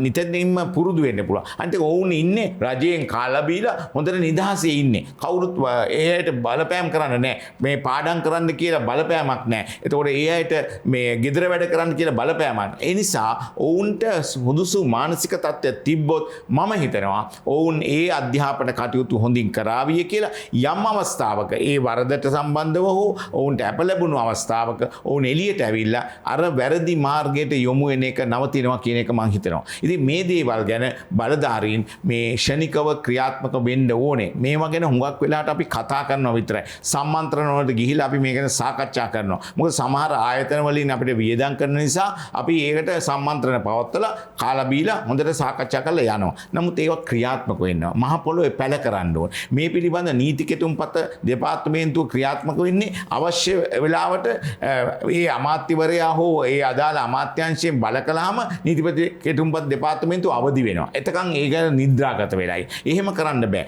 මේක න මෙතුමා කිව්වාගේ ලෝ කොමිෂන් එක තියෙනවා. ඒ කියන්නේ නීති කොමිසමේ විශේෂයෙන්ම ඒගොල්ලෝ ක්‍රියාත්මක කරවලා ගන්න ඕනේ. ඒකට වගකීමක් තියෙනවා. ඒ වගකීම මත ක්‍රියාත්මක වෙලා අලුත් නීති සකස් කරලා ඒවා කෙටුම්පත් නීති කෙටුම්පත් මණ්ඩලයේ විසින් ඒ ගැන ක්‍රියාත්මක වෙලා කටයුතු කරනවා. විනා රෑ 12ට ගිහිල්ලා ඒ අදාළ පාර්ලිමේන්තුවේ ඉඳගෙන පනත වෙනස් කරලා මොනවා හරි කුරුරු ගාලා කරන එක වැරදි. ඒ අයටත් කරන්නේ අසාධාරණයි. මොකද ඒයට හිතන්න දෙන්නේ නැහැ. අමාත්‍යවරයා කතා කරනවා මේ පනත විඝාට පාස් කරන්න ඕනේ. ඒ නිසා වහාම ඇවිල්ලා පාර්ලිමේන්තුවේ ඉඳගෙන මේ පනත ලියන්න. එහෙම කරන එක වැරදි. අපි එහෙම කරලා කරන්නේ මොකද්ද? ඊට පස්සේ සංශෝධන ගේනවා. ක්‍රියාත්මක කරන්න බෑ. වැරදි වචන තියෙන. ඉංග්‍රීසියෙන් හිතනවා සිංහලෙන් ලියන්න හදනවා. එතකොට ඉංග්‍රීසියෙන් හිතපු එක සිංහලට පරිවර්තනය කරනකොට වැරදි දෙයක් කියන්නේ. මේ වගේ ප්‍රශ්න ගණනාවක් තියෙනවා. අපේ නීතිය කියන්නේ සිංහලයි දෙමළයි තිබ්බොත් තමයි ගැටුමක් තිබ්බොත් සිංහල ප්‍රමුඛත්වය දෙනවා කියලා. ඒක නෙමෙයි. ඉංග්‍රීසියෙන් හිතලා ලියන නිසා ඉංග්‍රීසි භාෂාවෙන් පරිවර්තනය කරන්නේ නීතිඥවරු නෙමෙයි. පරිවර්තකයෝ. පරිවර්තනය කරනකොට විශාල වැරදි වෙනවා. ඒ නිසා අපේ නීතිවල ඒ වගේ ප්‍රශ්න තියෙනවා. ඒ ප්‍රශ්න තියෙන ඒවා නැති කරගන්න කටයුතු කරේ නැත්නම් අපි මේ කතා කරන දේවල් වලින් වැඩක් නැහැ. ඉතින් මම හිතනවා වර්තමානයේ අධිකරණ අමාත්‍යවරයාට මේ ගැන දැන් උනන්දුවක් තියෙන බව අපිත් එක්ක සාකච්ඡා කරනකොට පෙනී ගිලා තියෙනවා. අපි නීති සංගමයේ මාත් එක්ක වැඩ කරපින්න මම දන්නවා එතුමාට ඒ දර්ශනයක් තියෙනවා කියලා. ඉතින් මම හිතනවා එතුමා නිසි මොලය පාවිච්චි කරන පුද්ගලයන්ගේ ප්‍රයෝජනට අරගෙන නිකන් හුදෙක් දේශපාලන වශයෙන් එක අයව ඒ තැන් වලට දාන්න නැතුව හොඳ පුද්ගලයන්ගේ ප්‍රයෝජන අරගෙන මේ රටට හොඳ සේවාවක් කරන්න උත්සාහ දරයි කියලා හිතනවා. එතකොට ඔබතුමන්ලා මේ නීති අධ්‍යාපනය පිළිබඳව සාකච්ඡා කරලා මිනිස්සුන්ට මේ පිළිබඳව දැනුමක් දෙනකොට ඒ අය හිතයි යම් පරිවර්තනයක් මේ අනුව සිද්ධ වෙනවා කියලා. අර දක්ෂතා ගැන එක උදාහරණයක් දෙන්න. එක්තරා මහේස්ත්‍රාත්වරයෙක් ගාවට ඉදිරිපත් කරා බ්‍රවුනින් පිස්තෝලයක් හදලා තියෙන්නේ සම්පූර්ණයෙන්ම කම්හලක.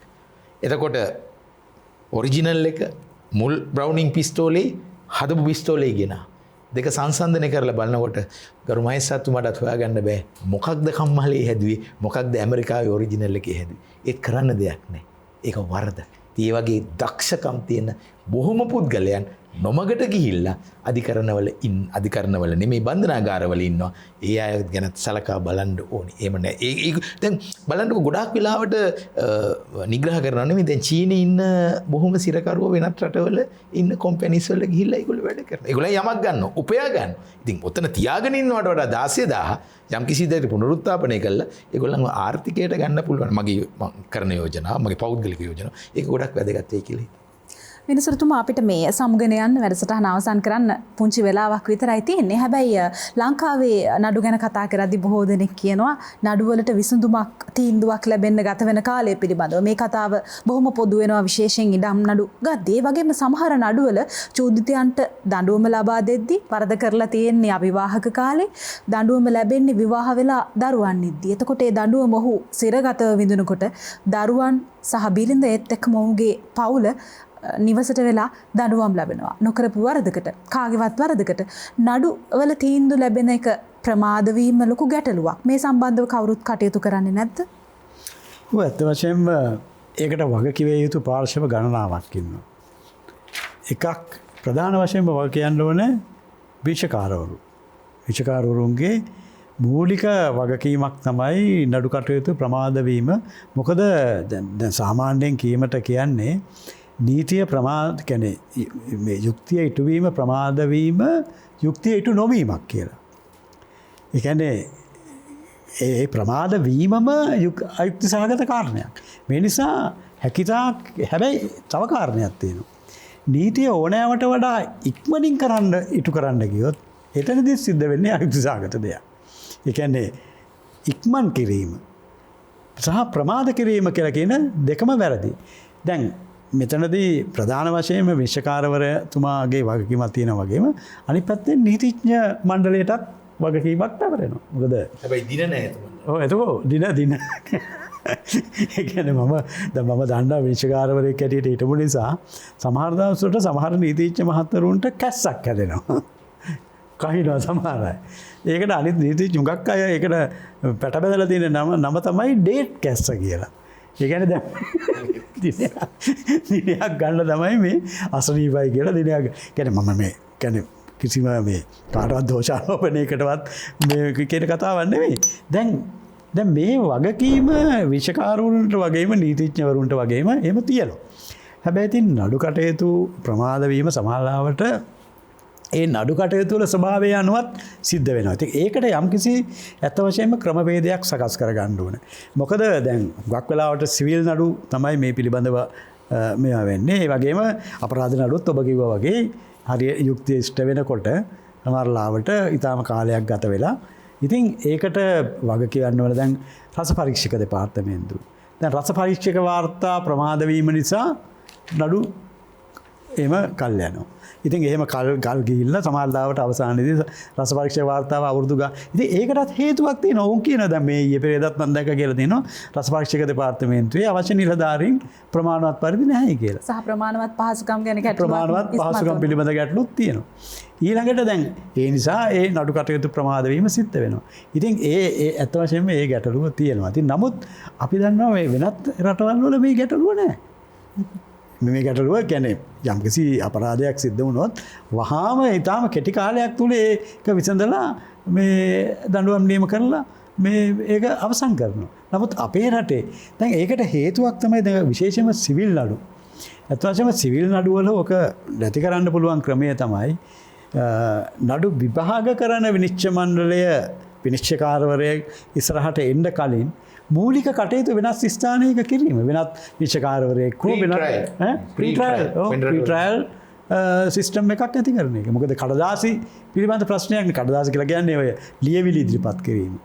පැමිණිල්ල ඊට පස්සේ උත්තරය ප්‍රතිඋත්තරය ඊට පස්සේ ප්‍රශ්නාවලි මේ වගේ දේවල් ඒ වගේ ඩොකියුමන්ටරි මේ පාට එකනේ ඒ කොටස වෙන තැනක ප්‍රීට්‍රයල් ඒ ඉරු කරලා ඊට පස්සේ විභාගයට ගන්න එක.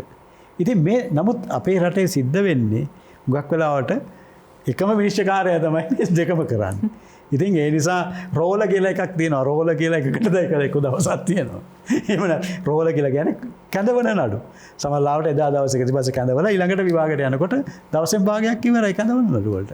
ඉතින් හුඟක් තැන් වල සමහර ලාවට කැඳවන රෝල කියලා එක දවසක් දාලා තියෙනවා. එදාට නඩු විභාගයට ගන්නෙ නෑ. ඉතින් ඒ විනිශ්චයකාරයාම තමයි ඊට පස්සේ ආයේ මේ විභාගවලට නියම කරන්නේ. ඉතින් නඩු තීන්දුව ලියන එක ප්‍රමාද වෙන එක ගැන නම් මට එච්චර එහෙම විශ්වාසයක් නැහැ. මොකද මේ පිළිබඳව නියාමනයක් තියෙනවා. මොකද අධිකරණ සේවා කොමිෂන් සභාව මේ පිළිබඳව හැගහගෙන ඉන්නවා. මොකද විනිශ්චයකාරයෙකුට තමන්ගේ වාර්තා යවන්න ඕන. තමන් දෙන ලද නඩු තීන්දුව වල පිටපත් යවන්න ඕන. ඊළඟට දෙන ලද නඩු තීන්දුව වල ප්‍රමාණය කියන්නේ දිනපතා වාර්තාවක් සකස් කරනවා. ඊළඟට මාසික වාර්තාවක් යවන්න ඕනේ. ඊට පස්සේ ක්වෝටර්ලි වාර්තාවක් යවන්න ඕනේ. ඒ වගේ ඒ වාර්තා යවන්න ඕනේ. ඒ අනුව තමයි ඔවුන්ගේ උසස් වීම පිළිබඳව අධිකරණ සේවා කොමිෂන් සභාව සලකා බලන්නේ. දැන් මම දැකලා තියෙනවා දැන් සමහර දැන් විනිශ්චයකාරවරු තමන්ගේ උන්ට උසස් වීම දෙන්නේ නැහැ. උසස් වීම හෝ එහෙම නැත්නම් ඉන්ක්‍රිමන්ට් එක දෙන්නේ නැහැ. මොකද නඩු තීන්දුව ලියලා නැහැ කියලා. නමුත් ඕන තරම් නඩු තීන්දුව තියෙනවා ලියනවා නම් ලියන්න. නඩු තීන්දුව නැහැ කියලා. ඉතින් එහෙම ඉතින් ඒ නිසා දැන් එවැනි තත්ත්වයක් ඇති කරොත් ඒ තත්ත්වයේ යටතේ විනිශ්චයකාරවරුන්ට නඩු තීන්දුව ලියන්න වෙනවා. ඉතින් නඩු තීන්දුව ලිවීමත් පහසු කාර්යයක් නෙමෙයි. මොකද නඩු තීන්දුවක් කියලා කියන්නේ එකෙන් කෙනෙකුගේ අයිතිවාසිකම් තීරණය වෙන දෙයක්. සමහරවිට අපරාධ නඩුවකදී නම් කෙනෙකුගේ ජීවිතය පිළිබඳව තමයි ඒකේ තීරණය වෙන්නේ. ඉතින් ඒ නිසා ඊටම වගකීමක් තියෙනවා විනිශ්චයකාරවරුන්ට ඒ කාර්යය ඉටු කරන්න ඇත්ත වශයෙන්ම නිවැරදිව ඒ වගේම කල්ගත කරන්නේ නැතුව මිනිසුගේ අයිතිවාසිකම් ආරක්ෂා වෙන ආකාරයට ඉෂ්ට කරන්න යුතුකමක් තියෙනවා. ඉතින් ඒක දැන් එහෙම වෙනකොට මම හිතන්නේ දැනට දැනටත් ඔය නඩු කටයුතු ප්‍රමාදවීම නැත්තේ නැහැ තියෙනවා. නමුත් යම්තාක් දුරකට පාලනය කරන්න කිසියම් උත්සාහයක් තියෙනවා. හොඳයි. කාලාත්‍රේ කතාබහ වැඩසටහනෙන් අපිට සමගෙන යන්න කාල වේලාව ඇවිල්ලා අද අපි කතා කරේ නීතිය සහ දඬුවම් පිළිබඳව. මේ ගැන කතා කරන්න අපිත් එක්ක එකාසු වුණ විද්වත් මණ්ඩලය සමගෙන යන්න කලින් මතක් කරන්න ඕනෙමයි. මුලින්ම අද දවසේ අපිත් එක්ක එකතු වුණා විශ්‍රාමික මහාධිකරණ විනිසුරු සමන් වික්‍රමාරච්චි මහත්මයා. ඒත් එක්කම අපිත් එක්ක එකතු වුණා මහාචාර්ය නීතිඥ ප්‍රතිභා මහානාම හේවා මහත්මයා. ඒත් සමගින් අපිත් එක්ක එකතු වුණා ශ්‍රී ලංකා නීතිඥ සංගමේ හිටපු සභාපති ජනාධිපති නීතිඥ යූ ආර් සිල්වා මහත්මයා. දෙදෙනාටම බොහොමත්ම ස්තුතියි. සුබ දවසක් ප්‍රාර්ථනා කරනවා. නීතිය සහ දඬුවම් කතා කරන්න ඕනේ මාතෘකාවක්. හැබැයි බොහෝ විට ඔබ මේ ගැන කතා නොකරන්නට ඇති. ඒ නිසා අද අපි නීතිය සහ දඬුවම් ගැන කතා කරා. ඒ වගේම නීතිය සහ දඬුවම් ගැන ඔබේ හිතේ වගේම මගේ හිතේ තිබුණ බොහෝ ගැටලු විසඳා ගන්නට අද මේ වැඩසටහන තුල අවකාශය ලැබුණා.